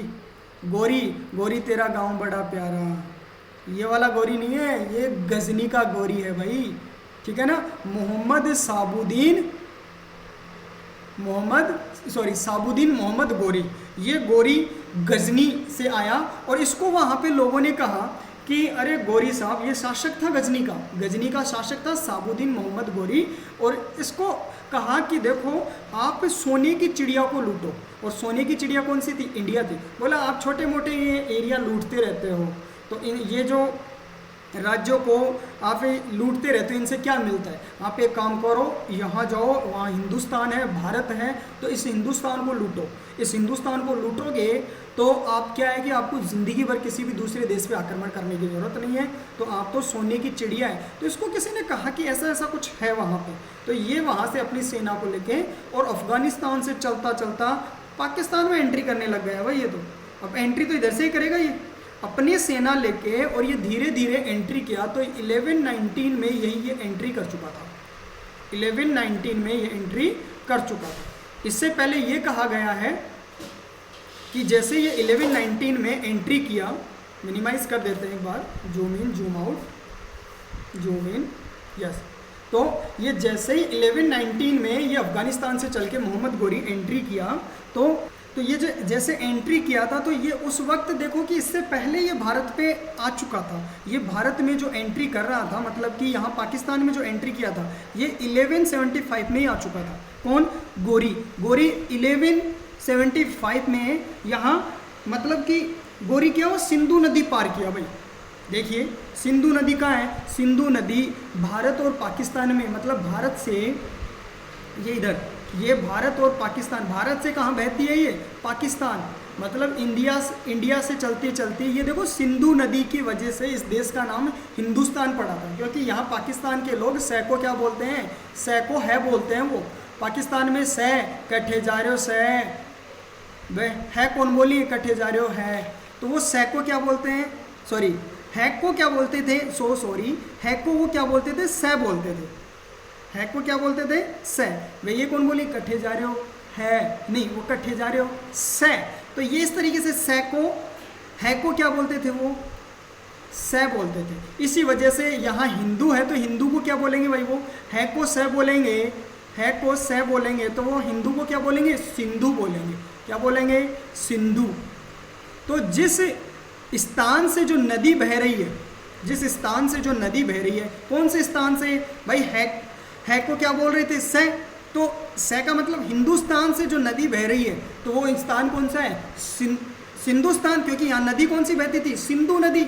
और सिंधु नदी हम तो सिंधु बोलते थे, लेकिन वो सिंधु को क्या बोलते थे, से को है बोलते थे, सॉरी, हाँ माफ़ी चाहते हैं, थोड़ा सा यहाँ पे मिस चेंज हो रहा है कि वो से को क्या बोलते थे, है ही बोलते थे, इसलिए उन्होंने क्या कहा, हिंदुस्तान कहा। सिंधु नदी को उन्होंने से को वो क्या बोलते थे, है। इसी वजह से इन्होंने से के है की वजह से क्या हुआ कि यहाँ के लोग यहाँ सिंधु नदी को सिंधु ने कह के क्या कहते थे, हिंदू नदी आ रही है, क्या आ रही है, हिंदू नदी। इसी हिंदू की वजह से, इस सिंधु नदी की वजह से यहाँ इस देश का नाम हिंदुस्तान पड़ा, ठीक है। तो यहाँ सिंधु को पार कर चुके थे, ये सिंधु जो नदी थी, इस सिंधु नदी को 1100 कब, 1175 में, मतलब 1175 में जो मोहम्मद गोरी गजनी से चलता हुआ इस सिंधु नदी को पार कर दिया। भाई देखो ये पार कर चुका है, इस सिंधु नदी को पार किया 1175 में, और जैसे सिंधु नदी को पार किया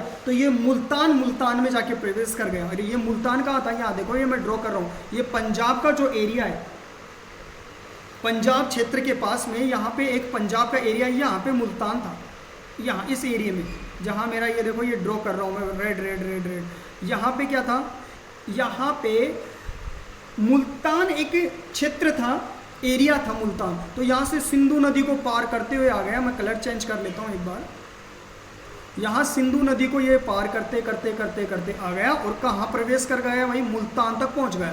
देखो गजनी से चलता चलता यहाँ से मुल्तान कहाँ, मतलब कि पंजाब, ये पाकिस्तान है, तो ये पाकिस्तान के पास में आधा पंजाब इधर भी है, कुछ हिस्सा पंजाब का पाकिस्तान के अंडर में भी है, तो मतलब कि ये मुल्तान पर कब्जा कर लिया भाई।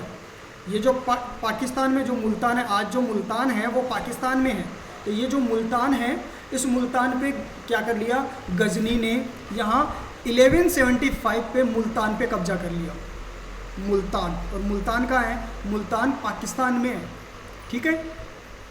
जो एरिया है ये मतलब पंजाब पाकिस्तान, मतलब कि पंजाब का कुछ एरिया जो है वो पाकिस्तान में है, तो वो मुल्तान पर कब्जा किया। और मुल्तान पर जैसे इसने 1175 में कब्जा किया, उसके बाद में इसने क्या किया, 1178 में, 3 साल बाद 1178 में फिर वापस प्लान बना के आया, और प्लान बना के आने के बाद में गुजरात पर आक्रमण कर दिया भाई। ये इधर से मुल्तान पर कब्जा किया, और मुल्तान पर कब्जा करता करता करता एंट्री कर रहा था, क्योंकि यहाँ तक तो इसका पृथ्वीराज चौहान का एरिया था, तो यहाँ से ये क्या किया, गुजरात पर कब्जा कर दिया। ये जो गुजरात है, इस गुजरात पे क्या किया इसने, कब्जा किया। और गुजरात पे कब्जा करके पहले ये अजमेर पे कब्जा करना चाहता था, क्योंकि अजमेर राजधानी थी, और अजमेर जब इसके अंडर में आ जाएगा तो फिर धीरे धीरे क्या कर लेगा इसको, मतलब यहाँ पे दिल्ली को भी अपने अंडर कर लेगा। तो गुजरात पर इसने आक्रमण किया, और गुजरात पे जो चालुक्य सोलंकियों का शासक था, गुजरात पे किसका शासक था, चालुक्य सोलंकियों का। गुजरात पे 1178 पे जो गजनी आया था उस पर चालुक्य सोलंकियों का शासक था, और इन लोगों ने क्या कर दिया भाई, इसको हरा दिया। ये जो चालुक्य सोलंकी गुजरात पे इसने जैसे इसने अटैक किया, तो ये लोग क्या किए, ये गुजराती थे जो चालुक्य सोलंकी यो का यहाँ शासक था, तो ये गोरी के लगाई लात और उठा के फेंक दिया इसको वापस, इसको हरा के क्या कर दिया, वापस भेज दिया। और ये जो गुजरात में जो इनका चालुक्य सोलंकियों का जो युद्ध हुआ था, इस युद्ध को क्या कहा जाता है, 1178 के युद्ध को कहा जाता है कसरवाद का युद्ध।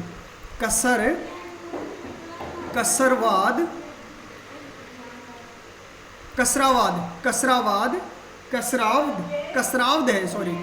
का युद्ध, कसराव का युद्ध, इसे कहा जाता है कसराव का युद्ध, ठीक है। ये एग्जाम्स में नहीं पूछा जाता, ठीक है, तो मैंने वैसे आपको एक्स्ट्रा नॉलेज के लिए बता दिया कि 1178 में चालुक्य सोलंकियों का शासक था, और उस वक्त गुजरात में इनका शासक था। तो गोरी ने क्या यहाँ अटैक किया था, और यहाँ की वजह से ही इन्होंने चालुक्यों ने क्या किया, इसको गोरी को लात मार के हरा के भगा दिया।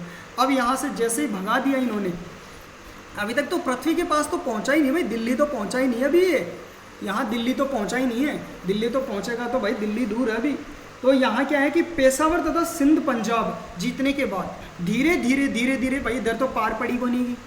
अब अठी ने पार कौन पड़ी, अजमेर की तरफ, तो यो वापस चाले आयो, नट्टो बूचो सोचो तो ओजी चाल्यो चाल्यो आयो भाई, और ओजी चाल्यो चाल्यो आयो तो गड़बड़ क्यों, ये देखो यहाँ से फिर से ये ओजी चाल्यो चाल्यो आगो, और यो चाल्यो चाल्यो अठासू पंजाब, यो अठासू चाल्यो चाल्यो एक तो मुल्तान पर कब्जो तो कर ही लियो, फिर पेशावर तथा सिंध पंजाब, पूरा पंजाब पे आक्रमण कर दियो। ये लियो साहब, ये एरिया ना आप कंडर कर लियो क्या करोगे, बड़ी सु तो पार कौन पड़ी, लेकिन ये जो पेशावर था और सिंध पंजाब जीतने के बाद गोरी अपनी शक्ति को मजबूत कर लिया भाई।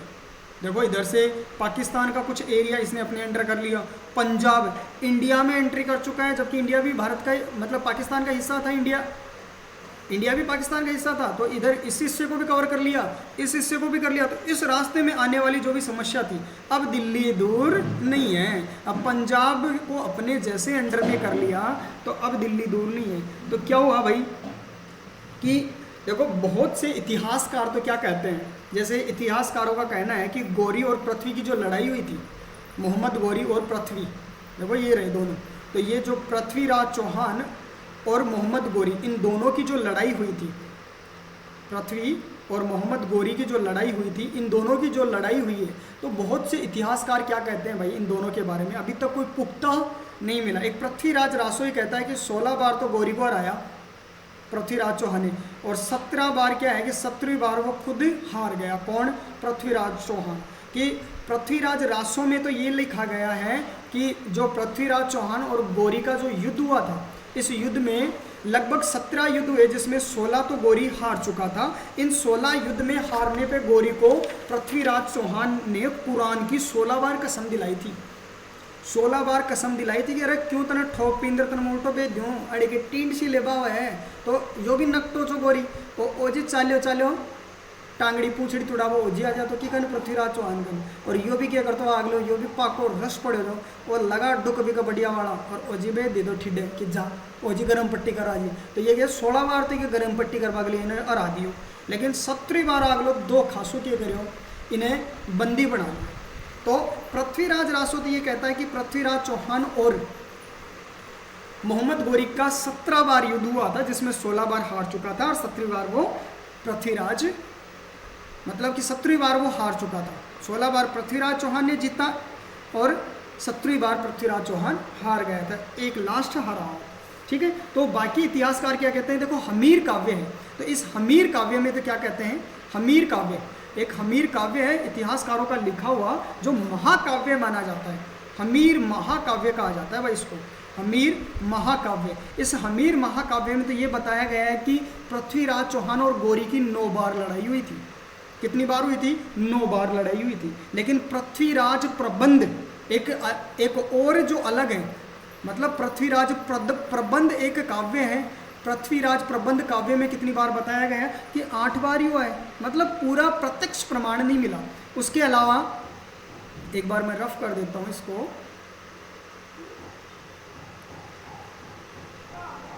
हाँ, इसके अलावा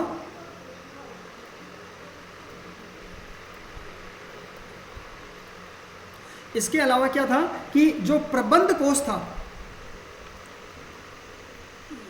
ज़्यादा बढ़िया भैया,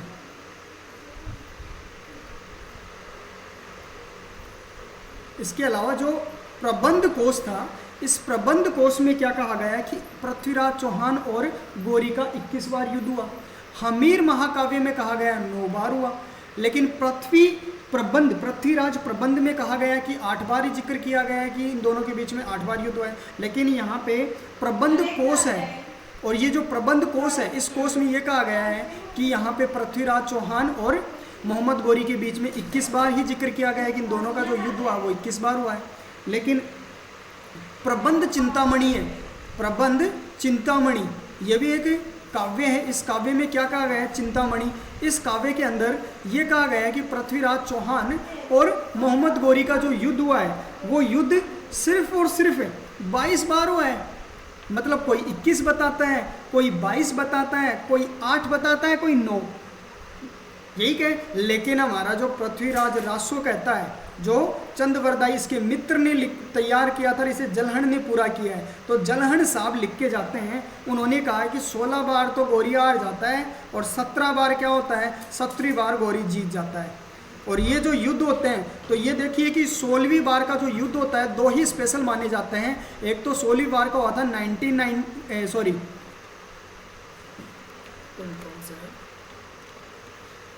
1191 में हुआ था। 16वां जो युद्ध हुआ था वो 1191 में हुआ था, पृथ्वीराज चौहान और गौरी का।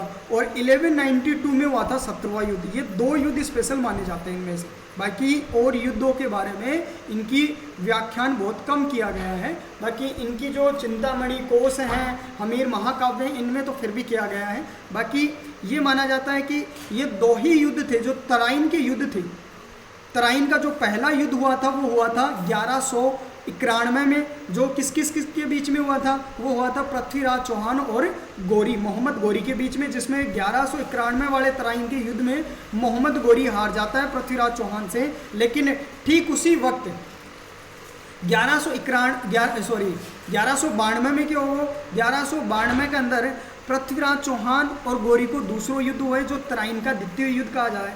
और एक अंदर क्या है कि मोहम्मद गौरी दोखासु पृथ्वीराज चौहान ने बंदी बना लिए हैं और वो जीत जाए। तो चलो अब आगे की स्टोरी हम लेकर चला है 1191 और 1192 के ऊपर, कि जो तराइन को पहलो युद्ध और तराइन का द्वितीय युद्ध हुआ था किन किन के बीच, मोहम्मद गौरी और पृथ्वीराज चौहान के। चलिए करते हैं स्टार्ट। देखिए मोहम्मद गौरी क्या था कि 1190 में बठिंडा से लड़ता लड़ता चलता आ रहा था। 1190 में मोहम्मद गौरी क्या हुआ, बठिंडा से लड़ता लड़ता चलता रहा और लड़ते लड़ते 1191 में जाके पृथ्वीराज चौहान का सामना करना पड़ा।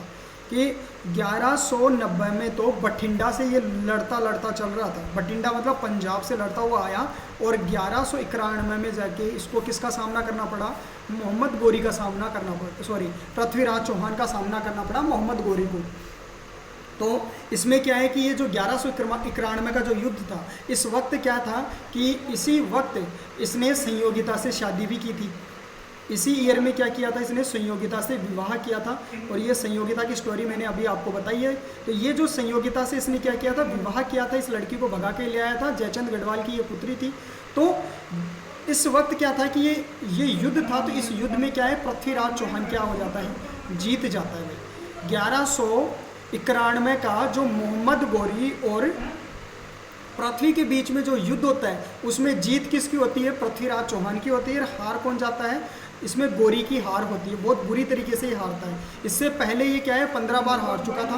15 बार के बाद में एक बार ये 1191 में भी हार जाता है। तो ये कुल मिला के कितनी बार हार चुका है, मोहम्मद गौरी 16 बार हार चुका है। इस युद्ध तक 1191 के युद्ध तक वो 16 बार हार चुका होता है।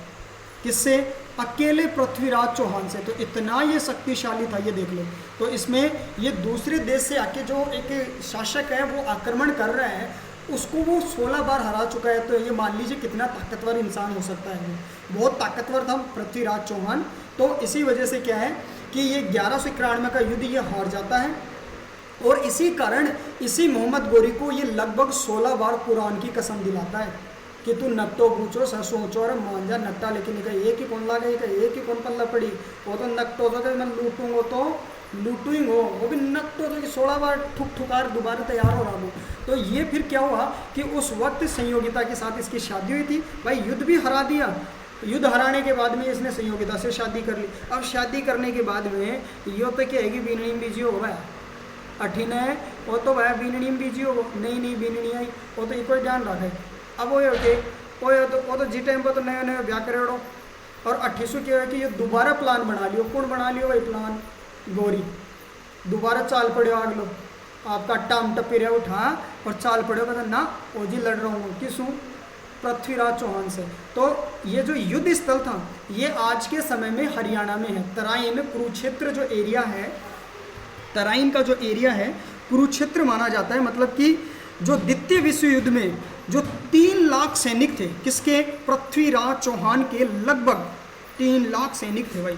द्वितीय जो ये दूसरा तराइन का युद्ध हुआ था, इसमें पृथ्वीराज चौहान की तरफ से 3 लाख सैनिक थे। 3 लाख सैनिक पृथ्वीराज चौहान की तरफ से आए थे। और ये जो दूसरा जो तराइन का युद्ध था ये भी कहाँ हुआ था? तराइन में ही हुआ था। पहला भी तराइन में हुआ था और दूसरा भी कब हुआ था? तराइन में। तो ये डेट हमेशा याद रखना कि 1191 में तराइन का पहला युद्ध हुआ था जिसमें पृथ्वीराज चौहान जीते थे, वो 16वीं जीत थी। और 1992 में तराइन का द्वितीय युद्ध हुआ था और वो उस वक्त 17वीं बार पहली बार पृथ्वीराज चौहान को हरा दिए और मोहम्मद गोरी की जीत हुई थी उसमें, वो भी धोखे से। धोखे से क्यों? क्योंकि उस वक्त क्या हुआ कि 1191 में संयोगिता से इसने विवाह, मतलब कि इस लड़की को वहाँ से उठा के ले आया था, इससे शादी की थी। ये हम इतिहासकार कुछ बताते हैं इतिहास के पन्नों में, उसी चीज़ के आधार पर हम आपको बता रहे हैं। तो ये क्या है कि युद्ध नीति में थोड़ा ज़्यादा इतना ध्यान तो दे नहीं रहा था वो, तो मतलब कि इसमें ध्यान दे रहा था। तो उसके दोस्त था, इसका दोस्त किसका? पृथ्वी का दोस्त था। तो ये यहाँ से प्लान बना के आया, कौन भाई? पृथ्वीराज चौहान से लड़ाई लड़ने के लिए मोहम्मद गोरी दूसरे मतलब अगले ही साल तैयार होकर वापस आ गया। और युद्ध स्थल में पहुँचने से पहले पृथ्वीराज को पता नहीं था, लेकिन इस बात का पता किसको था? इसके मित्र को पता था। किसको? चंद्रवरदाई को। चंद्रवरदाई क्या था? इसके दरबार का कवि था और इसका क्या था? एक बहुत ही क्लोजली फ्रेंड था, इसका मित्र था चंद्रवरदाई। तो अठीना यो पृथ्वी साहब तो आया, ये गोरी में बिजी हो रही हो। कौन सी गोरी? या गोरी ये गोरी में कह रही हो पृथ्वीराज चौहान है भाई ब्याह कर लिया नहीं होते, ये गोरी में बिजी रही हो। वो आयो चाले चिट्ठी वाला तो अरे बोले कि जरा बाबू पृथ्वीराज चौहान है, इस मेले छोन्ना बाबू को तो छोड़ो। बोला ई गोरी ने तो छोड़, बाद दूसरी गोरी आएगी, इन्हें पकड़। चंद्रवरदाई ने कहा, कब? 1192 में कहा कि इस गोरी को तो छोड़ो साहब, बस दूसरी गोरी आएगी, बिना पकड़ो। तो पृथ्वीराज चौहान ने क्या कहा? अरे देख लेंगे, 16 बार हरा दिया, 17 बार और हरा देंगे। अब ये क्या है? युद्ध तो करियो कोई नहीं, युद्ध क्या करो? तो ये तो ध्यान ही टेवर लगा रखे आगे लोग। तो मतलब क्या हो कि पृथ्वीराज चौहान इस गोरी में ज़्यादा ध्यान देने की वजह से युद्ध नीतियों में ज़्यादा अभ्यास किया नहीं, और उसका सेल्फ कॉन्फिडेंस था कि 16 बार हरा दिए हैं तो 17 बार भी हरा देंगे। तो हरा भी देता वो, लेकिन यहाँ पे सबसे बड़ा कद्दू में तीर मारने वाला काम किसने कर दिया भाई? कद्दू में तीर मारने वाला काम किया कि मैंने बताया कि मतलब कि मौके पे चौका लगाऊंगा। और ये जो मौके पे चौका लगाने वाला बात था, तो इस वक्त क्या था कि ये बात पता चल गई थी संयोगिता के पिता को। कौन? जयचंद गढ़वाल। ये जो जयचंद गढ़वाल था, ये जयचंद गढ़वाल जाके किससे मिल गया? गोरी से जाके मिल गया भाई। किससे मिल गया? गोरी से जाके मिल गया। और गोरी को सारी पृथ्वीराज चौहान की जितनी भी खुफिया नीतियाँ थी, सीक्रेट पॉलिसी थी, वो सारी जाके उसको बता दी। क्योंकि इसको पता था कि इतनी बार ये लड़ाई हो चुका है, फिर भी तो इसने देखा कि अब इस बार क्या है कि ये जो पृथ्वीराज चौहान है, ये मेरी बेटी को भगा के लेके गया था, मैं कुछ नहीं कर पाया। ये मेरे खेत लूट लिए, मेरे एरिया लूट लिए, तो भी मैं कुछ नहीं कर पाया। तो इसने क्या किया? मौका देख लिया। पर मौका कौन सा था कि भाई मैं तो मार कौन सकूँ, और इस ही मतलब वालों टक्कर ले वालों यो ही आए जो गोरी। और 16-17 बार जो ना, और लट खार पाछे भी ओजी होते का मतलब इनमें कुछ तो बात है। तो ये जयचंद है ना, ये 1192 में जा रही नहीं कि साथ मिल जाए, और इन हजार के कह के अरे मैं बताऊँ तन, इन्होंने इतनी जितनी भी खुफिया नीतियाँ थी, वो खुफिया नीतियाँ किसको बता दी? जयचंद गढ़वाल ने गोरी को बता दी। और गोरी को बताने के बाद में गोरी ने उसी प्लान के अकॉर्डिंग 1192 का तराइन का युद्ध लड़ा भाई, तराइन का द्वितीय युद्ध लड़ा। तो जैसे युद्ध स्थल था, तो युद्ध स्थल देखो ये वाला युद्ध स्थल था, ये मान लीजिए ये युद्ध स्थल था, और ईयर था 1192। तराइन का दूसरा युद्ध था। जगह आपको पता ही है कि कुरुक्षेत्र, जो आज के समय में हम बात करें तो आज के समय में वो कौन सी जगह है भाई? आज के समय में वो जगह कौन सी है? आज के समय में वो जगह है हमारी कुरुक्षेत्र का जो तराइन है, हरियाणा में है। ये हरियाणा के करनाल कुरुक्षेत्र, हरियाणा के क्या है? हरियाणा के करनाल कुरुक्षेत्र जो एरिया है, वहाँ तराइन का एक फील्ड है। युद्ध हमेशा है ना घर में नहीं होता, फील्ड में होता है। तो तराइन का एक ऐसी जगह थी जहाँ पे युद्ध, बोला आजा मैदान में। आपा भी कौन कह देंगे? देख लेंगे तेरे को मैदान में, मिल जे बाहर ने। तो मतलब कि अंदर कौन लड़ा, बाहर नहीं लड़ा। हाँ, तो युद्ध कहाँ होता है? फील्ड में होता है। तो इन्होंने तराइन एक ऐसी जगह थी हरियाणा के अंदर, ये देखो ये रहा हरियाणा, दिल्ली ये पास में है, मैप में देखो ये दिल्ली है, और दिल्ली के पास में ये जो एरिया है ये हरियाणा का एरिया है। थोड़ा दिखाई नहीं दे रहा होगा तो मैं थोड़ा सा आपको इसके बेस पे दिखाता हूँ।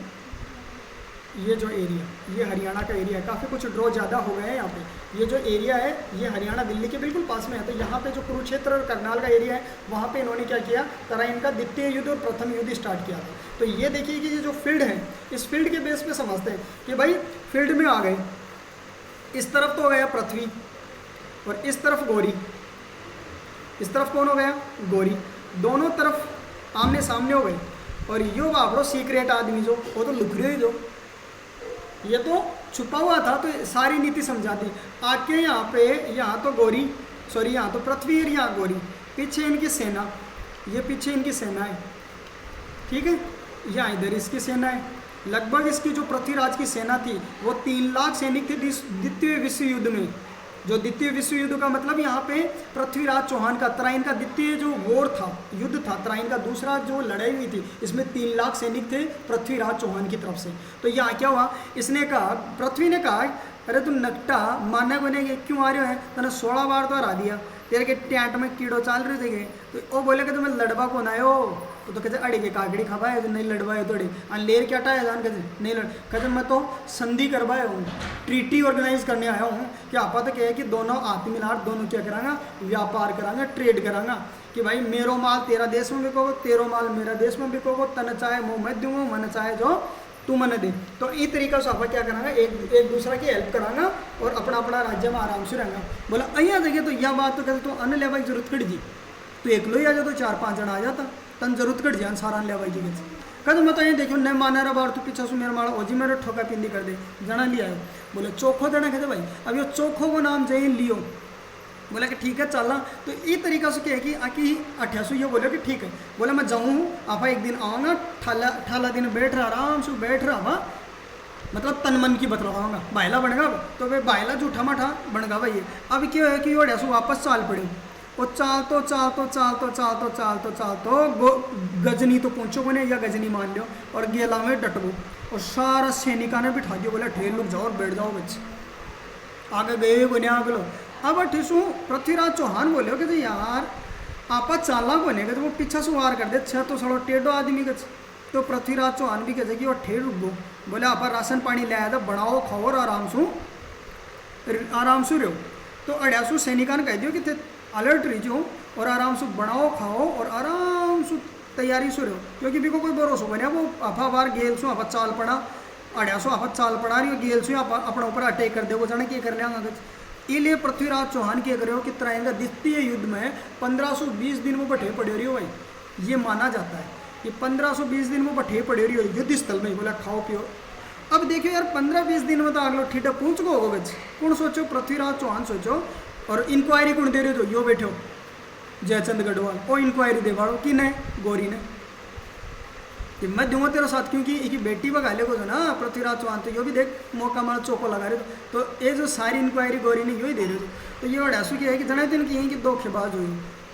तो अड़ासू क्या करे हो जी टाइम पे, अब ये सोचो भाई 15-20 दिन में ठीठो पहुँच गए, तो ये टाइम पे क्या करें कि ये प्लान बनाया कि तड़का सुबह क्या करांगा, अब चाल लेंगे, अब तो रात तो पड़ जाओ ठीक, तड़का चलांगा। तो सुबह को जैसे ये नाम लिया तो सुबह 4 बज रहा था, तो कुछ तो सैनिक सूत्या पड़ा था आराम से, और कुछ सैनिक आराम से आपका नित्य क्रिया करने के लिए निमटा नामटी करवा के लिए चलेगा, और बाकी जो सैनिक था वे आराम से भाया पछाड़ मार और सूत्या था। अब वे सो रहे थे।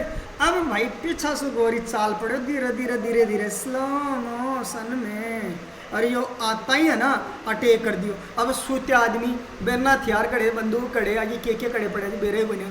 अब बटे सुबह नित्य क्रिया कार्य करने गए थे, बेबे भाई पैंट उठा रहा गया, ये तो काम टेढ़ो हो। अब टेढ़ो हो तो उस वक्त क्या हुआ भाई, उस वक्त धोखे से क्या किया, वार किया इसने। भाई धोखा सु करो थे, सामा सु लड़, तो पहले तो कहेगो कि ना आप तो कैसे मिल बैठ बतलाऊंगा, और पाछो ऊपर से क्या करो 10-15 दिन बाद में धोखा सु वार करो। और जयचंद गढ़वाल कह दियो कि क्या सैनिक है ना 4 बजे बेड़े तो कर दीजिए आक्रमण, या सुत्या पड़ेगा तड़का चलेगा, तो पहले तो कर दे कार्रवाई। तो धोखे से क्या किया, धोखे से पृथ्वीराज चौहान के ऊपर मोहम्मद गौरी ने इसने क्या किया था, वार किया। और पृथ्वीराज एक घोड़े से भागने की कोशिश की। भाई पृथ्वीराज चौहान के है कि घोड़ो लियो और घोड़ा सु भागवा की कोशिश करो कि आप पहले आप खुद तो बचा, एक बार आप बच जाओ मैं तो 500 तो कवर कर लेंगा। तो पृथ्वीराज के अब धोखा सो एकदम सब देखो कि बापड़ो नियत तो हो, कार्रवाई तो कर ले, तो लेकिन वो एक बार यही सोचो कि एक बार आप, क्योंकि इतनी बड़ी सेना है, सो पे वो अकेला भारी था, लेकिन ये था कि एक बार भागना उचित है यहाँ से, क्योंकि अब अचानक एकदम से वार हो चुका है। तो वो घोड़े को लिया और घोड़े से क्या है कि एक घोड़े से भागने की कोशिश की और सरस्वती किला के पास उसे पकड़ लिया भाई। मतलब कि घोड़ासू भागतो सिरसा था एक जगह हरियाणा के अंदर, हरियाणा के अंदर एक जगह है सिरसा, और सिरसा जो आज तो सिरसा है, और उस वक्त वो सिरसा क्या था, सिरसा सरस्वती जो किलो है सिरसा के अंदर, क्या है एक सरस्वती किलो है सिरसा के अंदर। तो ये सरस्वती जो किलो है, एक किला पर क्या कर दियो भाई, एक किला का पूछता ही पृथ्वीराज चौहान ने क्या कर लिया, पकड़ लिया। कौन? मोहम्मद गोरी का आदमी पृथ्वीराज चौहान को पकड़ लिया भाई, मोहम्मद गोरी की टीम ने। अब शीर्ष भागतो भाई जान बचा तो सिरसा तक, मतलब हरियाणा के तो करनाल मतलब तराइन में तो था, फिर वहाँ से भगता सिरसा, और सिरसा का जो सरस्वती किला था वहाँ जाके इसको क्या कर लिया, पृथ्वीराज चौहान को पकड़ लिया। और पकड़वा के बाद में क्या करे भाई, एक 1000 सैनिक था कि कहा लाखों सैनिक, पृथ्वीराज चौहान का जो हजारों सैनिक थे भाई, इनको क्या कर दिया भाई, इनकी हत्या कर दी मोहम्मद गोरी ने, मार दिया। पृथ्वी को तो पकड़ लिया, और इसके हजारों सैनिकों को 3 लाख सेना गई थी द्वितीय मतलब कि सेकंड तराइन के युद्ध में, जिनमें हजारों सैनिकों की तो हत्या कर दी मोहम्मद गोरी ने। और उसके बाद में क्या किया भाई, अजमेर पे भी कब्जा कर लिया इसने। तो बाद में क्या करो, अजमेर पे भी कब्जा कर लिया। जैसे ही इसको पकड़ लिया पृथ्वीराज चौहान को, तो उसके बाद में अजमेर पे भी इसने क्या कर लिया, कब्जा। क्यों कर लिया? क्योंकि दिल्ली और अजमेर दोनों राजधानी थी, पृथ्वीराज चौहान ने दोनों को राजधानी बना दिया। तो जहाँ दिल्ली तो एक हाथ में आएगी, पृथ्वीराज चौहान आगो तो दिल्ली हाथ में आएगी, और अजमेर पे भी क्या कर लिया इसने, अपना डेरा डाल दिया, कब्जा कर लिया। और वहाँ पे जितने भी मंदिर थे उन मंदिरों को ध्वस्त कर दिया, उनको नष्ट कर दिया भाई, क्योंकि मुस्लिम था। तो इसने क्या किया, अधिकतर मंदिरों को क्या कर दिया, नष्ट कर दिया। और पृथ्वीराज चौहान को बंदी बनाकर कहाँ ले गया भाई, गजनी ले गया। गजनी मतलब यहाँ ले गया, यहाँ पे पृथ्वीराज चौहान को उठा के कहाँ ले गया, गजनी ले आया, यहाँ से हिंदुस्तान से उठा के कहाँ ले गया, गजनी ले गया। अब गजनी की स्टोरी को देखिए, गजनी पृथ्वीराज चौहान को कहाँ ले गया, गजनी ले गया, और गजनी ले जाके दरबार में खड़ा कर दिया। यहाँ ये तो पृथ्वीराज चौहान खड़ा है, और यहाँ इसका दरबार लगा हुआ है। इस दरबार में ऊंचे तख्त पे बैठा कौन है भाई, मोहम्मद गोरी बैठा हुआ है। यहाँ मोहम्मद गोरी बैठा हुआ है, और इस तख्त पे इसने कहा, रे हिंदुस्तान के शासक, तू अपने आप को 30 मार खा समझता है, बहुत बड़ा बलवान समझता है। बोला गर्दन झुका, आज तू मेरा गुलाम है। बोला राजपूत का जाया हूँ, राजपूत का जाया का मतलब राजपूत का बेटा हूँ, गर्दन कटा सकता हूँ, गर्दन झुका नहीं सकता। ये पृथ्वीराज चौहान के बयान थे कि मैं राजपूत हूँ, राजपूत गर्दन कटा सकता है, गर्दन झुका नहीं सकता। बोला नहीं झुकाऊंगा, तू राजा है तो होगा, मैं गुलाम तूने बना लिया तो बना लिया होगा, मैं क्या करूं, तेरे सामने गर्दन नहीं झुकाऊंगा। तो साफ साफ क्या कर दिया, पृथ्वीराज चौहान ने मना कर दिया कि मैं गर्दन नहीं झुकाऊंगा। तो इसी वजह से पृथ्वीराज चौहान ने क्या कहा, अपने जो सैनिक थे उन सैनिकों को ऑर्डर दिया कि अपने आप को ज़्यादा और स्मार्ट समझ रहा है, इसकी आंखें फोड़ दो भाई। तो इसके क्या है, गरम गरम सरिये लिए और इसकी आंखों में डाल दिए, गरम गरम सरिये लेकर इसकी आंखें फोड़ दी, आंखें फोड़ दी। अब देखो कितनी भयंकर यातनाएं दी इसको, बहुत भयंकर यातनाएं सहनी पड़ी थी। कहाँ, गजनी में। किसको, पृथ्वीराज चौहान को। हमारे सूरवीर, हमारे जो सम्राट पृथ्वीराज चौहान थे, उनको मोहम्मद गोरी ने बहुत कड़ी कड़ी यातनाएं दी। नीचे अंडरग्राउंड कालकोठरी में डाल दिया, कई दिन तक भूखा प्यासा रखा, और मतलब कि इस तरीके से कि गर्दन न झुकाए। तो उनके देखो कि गरम गरम लोहे के सरिये लेकर उनकी आंखों में डाल दी, उनकी आंखें फोड़ दी। अब जैसे ही ये बात का उनको पता चला, किसको, चंदवरदाई को जैसे पता चला, तो चंदवरदाई अपना जो जीवनी लिख रहे थे, किसकी, चंदवरदाई जो जीवनी लिख रहे थे, किसकी लिख रहे थे भाई, पृथ्वीराज चौहान की वो जीवनी लिख रहे थे, जिसका नाम था पृथ्वीराज रासो। तो इस रासो को उन्होंने बीच में ही छोड़ दिया, बीच में ही छोड़ के, और अपने पुत्र को बुलाया कि पुत्र इधर आओ, जिसका नाम था जलहन। बोला कि मैं तो देखो कि ऐसे काम में जा रहा हूँ तो मैं तो वापस लौटूँ या न लौटूँ, लेकिन ये जीवनी को पूरा आप तुम करोगे। तो चंद्रवरदाई जो एक कविता लिख रहे थे पृथ्वीराज रासो, उसको तो क्या किया, अधूरा छोड़ के अपने पुत्र को वो जिम्मेदारी दी कि भाई मैं तो जा रहा हूँ गजनी, और मेरा एक मित्र है वो बहुत ज़्यादा कष्ट में है, संकट में है, मुझे वहाँ जाना पड़ेगा। तो ये क्या करता है, ये अकेला ही चल पड़ता है वहाँ पे, क्योंकि सेना लेके जाएगा तो यहाँ पे क्या है कि गजनी जो गोरी है, गोरी की सेना का ये अकेला मुकाबला नहीं कर पाएगा, क्योंकि इनका लीडर ही वहाँ पे है। और इसको पता चला कि उसकी आंखें भी फोड़ दी, तो जैसे इसको पता चला तो ये इससे मिलने के लिए कहाँ जाता है, अफ़गानिस्तान गजनी जाता है। और गजनी जाके गोरी के सामने खड़ा होता है और उससे कहता है कि मुझे मेरे जो दोस्त है उससे मिलने दिया जाए। बोला कि देख तेरा हिंदुस्तान का शेर शासक आज हमारा गुलाम है, जा मिलने दो। तो ये जो अंदर बेसमेंट में जो काल कोठरी है, इस काल कोठरी में इसको मिलने दिया जाता है और वहाँ जाके पृथ्वीराज और इन दोनों का मिलन होता है, चंद्रवरदाई का।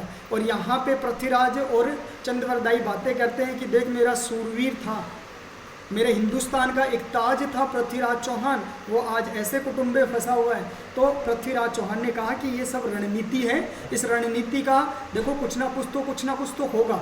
तो इसी वजह से इसने कहा, एक प्लान बनाया कि देखो हम यहाँ से निकलने की कोशिश करते हैं, और निकलने की कोशिश इस तरीके से करेंगे कि हम यदि बच गए तो हम निकल चलेंगे, और यदि हमें मरना पड़ेगा तो हम देखो कि मरना तो वैसे भी है, ऑप्शन नहीं है, तो हम इन मुस्लिम संप्रदाय के लोगों से मरने से अच्छा है, क्योंकि ये लोग हमेशा ये कहते थे कि हम किसी दूसरे के हाथ नहीं मरेंगे, हम खुद ही मर जाएंगे। तो इन्होंने कहा कि हम इनके हाथ न मर के हम खुद ही मर जाएंगे। तो इन्होंने प्लान किया कि यदि भगने का चांस मिलेगा तो हम भग जाएंगे, नहीं एक दूसरे को मार देंगे, ठीक है। लेकिन मारेंगे कब, पहले इस गोरी का इसका सूपड़ा साफ करो। तो इस गोरी का सूपड़ा साफ करने के लिए कहा कि दरबार में मैं एक ऐसा प्लान बनाता हूँ, उस प्लान के थ्रू क्या है कि अपन एक चाल चलेंगे। तो ये यहाँ पे इस कालकोठरी में इनको मुलाकात करवाई, चंद्रवरदाई और पृथ्वीराज चौहान की। तो इस मुलाकात में इन्होंने एक प्लान बनाया, और प्लान बना के इसी प्लान के आधार पे क्या हुआ भाई, इसी प्लान के आधार पे ये वापस आया किसके पास में, यहाँ दरबार में आ गया, मोहम्मद गोरी के सामने आके खड़ा हो गया। और मोहम्मद गोरी के सामने ये देखो चंद्रवरदाई खड़ा हो गया, और चंद्रवरदाई ने कहा अरे साहब आपने कौन सा कद्दू में तीर मार दिया। इस चंद्रवरदाई ने कहा गोरी को कि अरे गोरी तूने कौन सा कद्दू में तीर मार दिया, मेरा जो शेर है ना आज भी शेर ही है, आंखें फोड़ दी तो तूने कौन सा बड़ा काम कर दिया, आंखें ही तो फोड़ी है, आज भी वो क्या कर सकता है, बिना देखे आंखें फोड़ी है, वो क्या कर सकता है, वो फिर भी निशाना लगा सकता है। ये कहा किसको, गोरी को कहा कि तू आंखें तो फोड़ दियो, वो पाछा भी निशाना लगा दे, वो जना गोरी अस्से लागो, अरे तेरी माँ दूँ थारी दूँ, आ तो तगड़ा काम बताया मैं तो मैं बेवकूफ़ ला दिया गज, बेवकूफ़ बनेगा सच है, कहते बुलाओ रे गज भी गोरी ने गज, सॉरी बुलाओ गज भी पृथ्वीराज चौहान ने गज कि भाई वो क्या कर सका है। देखिए क्या कहा कि भाई बुलाओ उसको, कि ऐसी बात है। तो पृथ्वीराज चौहान बिना कुछ मतलब कि उसकी आंखें फोड़ दी फिर भी निशाना लगा सकता है। तो यहाँ क्या किया कि इसको दरबार में बुलाया गया पृथ्वीराज चौहान को। ये हमारे पृथ्वीराज चौहान दरबार में आ चुके हैं, ये इसके मित्र हैं चंद्रवरदाई।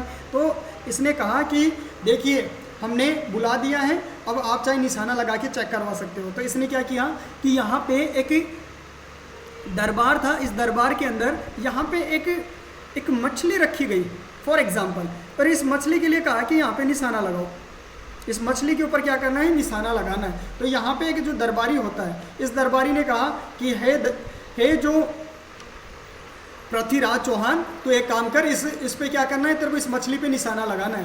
तो चंद्रवरदाई ने कहा कि एक राजा है, राजा की ही बात मानेगा वो, तू तो एक दरबारी है, तेरी बात क्यों मानेगा, यहाँ ये हिंदुस्तान का राजा है और ये तुम्हारा गजनी का राजा है। तो एक राजा कहेगा तो वो उस बात को क्या करेगा, मानेगा, नहीं तो नहीं मानेगा। इसके हाथ में तीर कमान दे दी, आंखें तो देखो अंधा हो चुका था क्योंकि आंखें फोड़ दी गई थी इसकी। तो इनको पहले से पता था कि भाई इसको दिखाई नहीं देता तो ये निशाना क्या खाक लगाएगा, लेकिन इनको थोड़ी पता था कि ये शब्द भेदी बाण चलाता, इसके पास गॉड गिफ्ट है। ये जो गॉड गिफ्ट था शब्द भेदी बाण चलाने का, अयोध्या नरेश थे हमारे राजा दशरथ, उनके पास, उनके अलावा उनके बाद में दूसरा नंबर पृथ्वीराज चौहान का ही था ये शब्द भेदी बाण चलाने का। ये शब्द को सुन के बाण चलाना, उस पर सीधा निशाना लगाना, देख के नहीं लगाना, सिर्फ शब्द को सुन के ही। तो ये आंखें तो फोड़ दी, आंखें फोड़ दी। तो ये जो गॉड गिफ्ट के बारे में, इसकी खूबी के बारे में एक गोरी को नहीं पता था, यहाँ गजनी में किसी को भी नहीं पता था।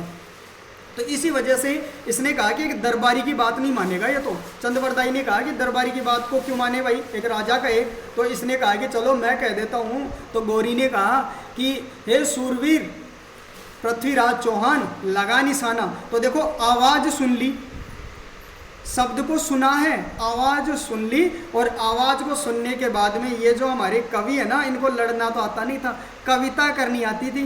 एक कविता बोली भाई इन्होंने, और बहुत ही अच्छी कविता बोली इन्होंने। और वो कविता क्या थी भाई, बहुत ही सिंपल। वो कविता क्या सुनाई, पृथ्वीराज चौहान को सुनाई। वो मतलब आवाज़ तो पृथ्वीराज चौहान को सुन गई, लेकिन इन्होंने क्या किया, पूरा क्लू दे दिया इसको, पूरा क्लू। किसको, पृथ्वीराज चौहान को। चंद्रवरदाई क्लू दे रहे हैं, किसके थ्रू, कविता के थ्रू अपना एक क्लू देने की कोशिश किया पृथ्वीराज चौहान को।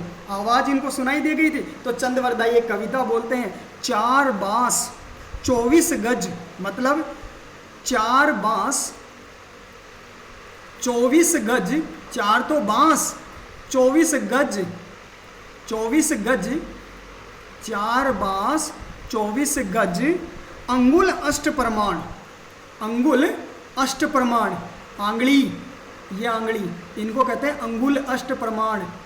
अंगुल कितना जी, 8। मतलब हिंट दे दिया, क्लू दे दिया। आवाज़ तो इनको सुनाई दे गई कि हे हिंदुस्तान के शासक, इस जो तेरे को टारगेट दिया है कि इस मछली पे निशाना लगा। तो इधर देखो, ध्यान तो इधर था ना, लेकिन इसने जैसे आवाज़ सुनी, इधर से आवाज़ किधर से सुनी, इधर से आवाज़ सुनी, और जैसे इसने आवाज़ सुनी तो इसने क्लू दे दिया। चंद्रवरदाई ने एक कविता बोल गो भाई, ये तो कवि हो। और इधर जो सैनिक थे, यहाँ के लोग थे, इनको, इनके सलाहकार को, इनके सैनिकों को पता ही नहीं चला कि ये क्या कहानी। ये लोग सोचा कि भाई हिंदुस्तान की कोई ये कुछ शुभ काम करवा का कोई ये व्याख्यान कर रहे हैं, इनको समझ में नहीं आया। तो इसने क्या बोला भाई, 4 बांस, पहले जो लंबाई मापी जाती थी वो बैम्बू से नापी जाती थी, बांस से नापी जाती थी। बोला 4 तो बांस 24 गज, अंगुल अष्ट प्रमाण, ताप ऊपर सुल्तान मत चूक चौहान। मतलब इसने एक कविता कही कि 4 बांस 24 गज, अंगुल अष्ट प्रमाण, ता ऊपर सुल्तान। 4 बांस दूरी 24 गज, आंगड़िया को अंगुल अष्ट प्रमाण, अंगुल अष्ट प्रमाण की आंगड़िया सु 8 आंगड़ ऊपर, ता ऊपर सुल्तान, कि बी को ऊपर बैठो जो सुल्तान, मत चूक चौहान। ये इसने क्या कह दी, एक कविता कह दी कि 4 बांस 24 गज, अंगुल अष्ट प्रमाण, ता ऊपर सुल्तान, मत चूक चौहान। बस अति सुन लो जो भाई, आवाज़ पहली सुन ली, क्ल्यू चंद्रवरदाई दे दी, अड़ासुई की नज़र घूमी, इधर से नज़र घूमते ही सीधा इधर तीर चला दिया। एक ही तीर चलाया, तीर सीधे जाके पृथ्वीराज चौहान की गर्दन, पृथ्वीराज चौहान ने मोहम्मद गोरी के गर्दन में लगा दिया। और सीधा तीर जाके कहाँ लगा, मोहम्मद गोरी के गर्दन में जाके लगा। और मोहम्मद गोरी वहीं के वहीं क्या हो गया, ढेर हो गया, मर गया भाई। और इस तरीके से यहाँ के जो सैनिक थे, अब यहाँ इनको भागने का मौका नहीं मिला इन दोनों को। जैसे इन दोनों को भागने का मौका नहीं मिला तो यहाँ के सैनिक इनकी तरफ आने के लिए बढ़े, तो चंद्रवरदाई ने अपनी एक कटार निकाली और पृथ्वीराज चौहान को मार दिया। कटार निकाल के किसको मार दिया, पृथ्वीराज चौहान को मार दिया। और फिर जैसे पृथ्वीराज चौहान को मार दिया तो फिर अपने आप को भी इसने उसी कटार से खुद को मार लिया।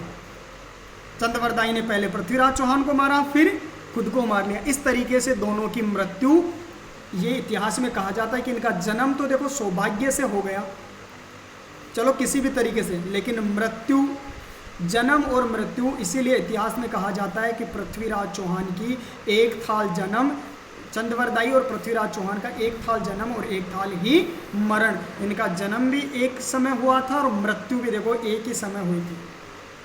ठीक है, तो अब जैसे ही हम आगे बात करें, वीडियो काफ़ी बड़ा हो चुका है, हमें आगे क्या हुआ, चलो मैं थोड़ा सा ब्रीफली फटाफट आपको थोड़ा सा एक्सप्लेन कर देता हूँ कि इसके बाद में क्या हुआ। जैसे पृथ्वीराज चौहान की मृत्यु हो चुकी थी, तो मृत्यु के बाद में क्या हुआ कि पृथ्वीराज चौहान की मृत्यु के बाद में ये जो गोरी थे, जितने भी गोरी, बाकी गोरी जो बच गए थे, भाई एक ही तो गोरी मरा है ना, पृथ्वीराज चौहान, तो उसका उत्तराधिकारी था। और इनके जो उत्तराधिकारी होते हैं मुस्लिम संप्रदाय में, इनके उत्तराधिकारी को क्या कहते हैं, वली कहते हैं, शिष्य को मुरीद कहते हैं। और जब यदि इनमें से किसी की मृत्यु हो जाती है, जैसे पृथ्वीराज चौहान की मृत्यु हो गई, तो हम हिंदू जो सोसाइटी होती है इसमें क्या कहते हैं, हम मृत्यु को क्या कहेंगे, हम मृत्यु कहते हैं, मौत कहते हैं, शांत हो गया कहते हैं, लेकिन मुस्लिम संप्रदाय में मृत्यु को वफात कहते हैं, वफात। तो यहाँ पृथ्वीराज चौहान ने मोहम्मद गोरी को मार दिया, तो मोहम्मद गोरी की क्या हो जाती है, वफ़ात हो जाती है। और यहाँ जो मुस्लिम संप्रदाय में ये अपने गुरु को पीर मानते हैं और शिष्यों को मुरीद कहते हैं, और जो इनका उत्तराधिकारी होता है उनको वली कहते हैं। तो जैसे ही इनका जो वली था, मतलब कि इनका जो उत्तराधिकारी था गोरियों का, तो ये गोरियों का जो उत्तराधिकारी था, तो गोरियों ने मतलब कि हिंदुस्तान में, भारत में इन गोरियों ने क्या किया, इस भारत का जो अंगरक्षक बनाया वो बना दिया पृथ्वीराज चौहान के पुत्र को। पृथ्वीराज चौहान के पुत्र को जिम्मेदारी दे दी कि भाई हम तो इसी को सामान लूट ले गए, कुछ जो लूटना था, बाकी इस हिंदुस्तान को क्या है कुछ अधिकतर तो लूट ले गए। और बाद में जैसे ही लास्ट के अंदर जो ये गोरी थे, इनके जो वली थे, इनके जो उत्तराधिकारी थे, इन्होंने क्या किया कि हिंदुस्तान को मतलब कि वापस जो पृथ्वीराज चौहान को मरने के बाद में जो पृथ्वीराज चौहान का जो पुत्र था जिसका नाम था गोविंद राज, और गोविंद राज को क्या कर दिया, अजमेर के सिंहासन पर राजा नियुक्त कर दिया। मतलब कि हिंदुस्तान में अजमेर के सिंहासन पर क्या कर दिया, उनको राजा बना दिया। किसको बनाया राजा, पृथ्वीराज चौहान के पुत्र गोविंद राज को क्या कर दिया, गोरियों ने ही वापस अजमेर उनको सौंप दिया। लेकिन जैसे ही पृथ्वीराज चौहान के पुत्र गोविंद राज अजमेर के सिंहासन पर बैठे और राजा बने, तो जो पृथ्वीराज चौहान का जो छोटा भाई था हरिराज, 1192 यही तो था ना, 1192 में क्या हुआ, 1192 के अंदर जैसे इसके पृथ्वीराज चौहान के पुत्र को अजमेर का राजा बनाया गया था, तो 1192 में जो पृथ्वीराज चौहान के पुत्र को हटाने के लिए पृथ्वीराज चौहान का भाई आ गया, छोटा भाई, पृथ्वीराज चौहान का छोटा भाई था हरिराज। थोड़ा ड्राइंग ऐसे ही हो रहा है ये, हरिराज। तो पृथ्वीराज चौहान का भाई था हरिराज, तो इसने क्या किया, पृथ्वीराज चौहान के बेटे को गोविंद राज को हटा दिया और खुद क्या किया, अजमेर का शासक बन गया। और धीरे धीरे इसने क्या किया, मतलब हरिराज ने शासन में एक नई चौहान वंश की शाखा को स्थापित किया, नई चौहान वंश की शाखा को बढ़ाते गया। और फिर अंत में क्या हुआ कि गोरियों ने, जो गोरियों के जर्नल थे, ये जो गोरी है ना, इनके जो जर्नल थे कुतुबुद्दीन ऐबक, इसने हरिराज को भी हरा दिया। भाई गोरियों के जो जर्नल थे कुतुबुद्दीन ऐबक, इसने हरिराज को भी क्या कर दिया, हरा दिया। फिर कुतुबुद्दीन ऐबक, और उसके बाद में क्या है कि इस भारत पे मुग़ल आ गए थे। मुग़लों के बाद में क्या हुआ कि आपको पता है सबसे पहले भारत में मुग़ल संप्रदाय आए। मुग़ल संप्रदाय मुस्लिम थे, वो भी अफ़गानिस्तान से आए थे। और यहाँ पे मुग़ल संप्रदाय की बात करेंगे तो मुग़ल में सबसे पहले बाबर, बाबर के बाद हुमायूं, हुमायूं के बाद अकबर, अकबर के बाद देखिए एक पहले पियर्स का एक एडवर्टाइज आता था, उसमें कहा जाता था कि दमदमा दमदम बाबर का बेटा हुमायूं, हुमायूं का अकबर, और अकबर का जहांगीर, सलीम, शेखू बाबा छोड़ छाड़ के अपने सलीम की गली अनारकली डिस्को चली, मतलब सलीम। जहांगीर का जो बचपन का नाम था सलीम। मतलब पहले मुग़ल संप्रदाय में कौन कौन आए, बाबर, हुमायूं, अकबर, सलीम मतलब जहांगीर, जहांगीर के बाद में शाहजहां एंड औरंगजेब। इस तरीके से क्या है कि ये मुग़ल संप्रदाय चलता रहा भारत पे, इनका शासन रहा। जैसे ही इनका मुग़लों का शासन खत्म हुआ, उसके बाद में कौन आ गए, ब्रिटिश आ चुके थे। इंडिया में ब्रिटिश गवर्नमेंट आ चुकी थी। ब्रिटिश गवर्नमेंट का काफ़ी हुकूमत रहा था। और ब्रिटिश गवर्नमेंट के जाने के बाद में 1947 के बाद से लेके एट प्रेजेंट 2021 में दिस पॉलिटिशियंस, हमारी खुद की क्या है, एक राजनीति है, हमारा खुद का सेल्फ क्या है, एक कॉन्स्टिट्यूशन है, हमारा खुद का नियम एंड कानून है। तो ये थी पृथ्वीराज चौहान की ऑल इन्फॉर्मेशन रिलेटेड। और एक चीज़ और बता दें कि आपको, जो पृथ्वीराज चौहान के समय, जब पृथ्वीराज चौहान और जो मोहम्मद गोरी का जो युद्ध चल रहा था, तो उस वक्त मोहम्मद गोरी कहाँ आए थे, हिंदुस्तान आए थे। तो हिंदुस्तान मोहम्मद गोरी के साथ में एक व्यक्ति और आए थे जो काफ़ी हिंदुस्तान में प्रसिद्ध हैं। वो व्यक्ति थे जो मोहम्मद गोरी के साथ में हिंदुस्तान आने वाले जो व्यक्ति थे, वो थे ख्वाजा मोइनुद्दीन चिश्ती। ख्वाजा मोइनुद्दीन चिश्ती आए थे, जो अजमेर में आए थे। और ये क्या थे, एक मलंग पीर थे, मतलब कि ये गुरु थे।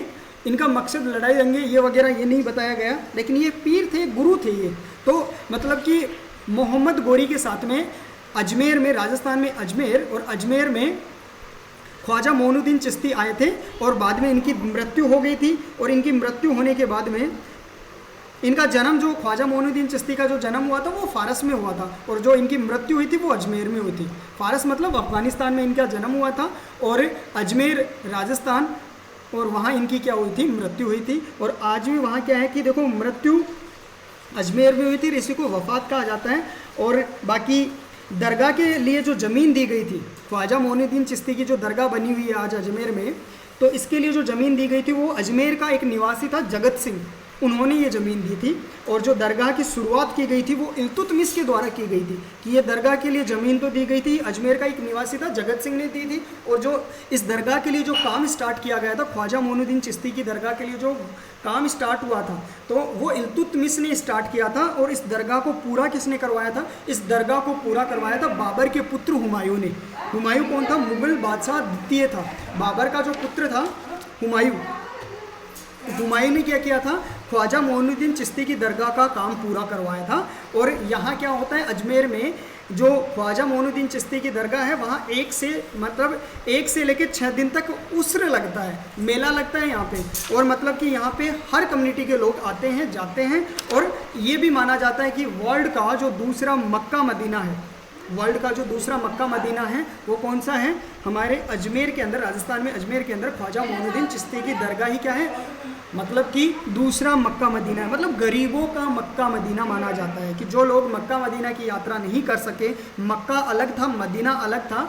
जैसे कि हिस्ट्री के अंदर चैप्टर शायद 2nd या 3rd होगा हिस्ट्री के अंदर, आपके 11th क्लास के अंदर, तो उसमें बताया गया है कि जो पैगंबर मोहम्मद है, मुस्लिम लीग की स्थापना कैसे की गई थी, कि beginning of the Muslim leagues के बारे में हमें जानना है। तो उस चैप्टर में बताया गया है सारी स्टोरी मक्का मदीना से लेके। तो उसमें क्या है कि मदीना क्या थी? एक पवित्र जगह थी।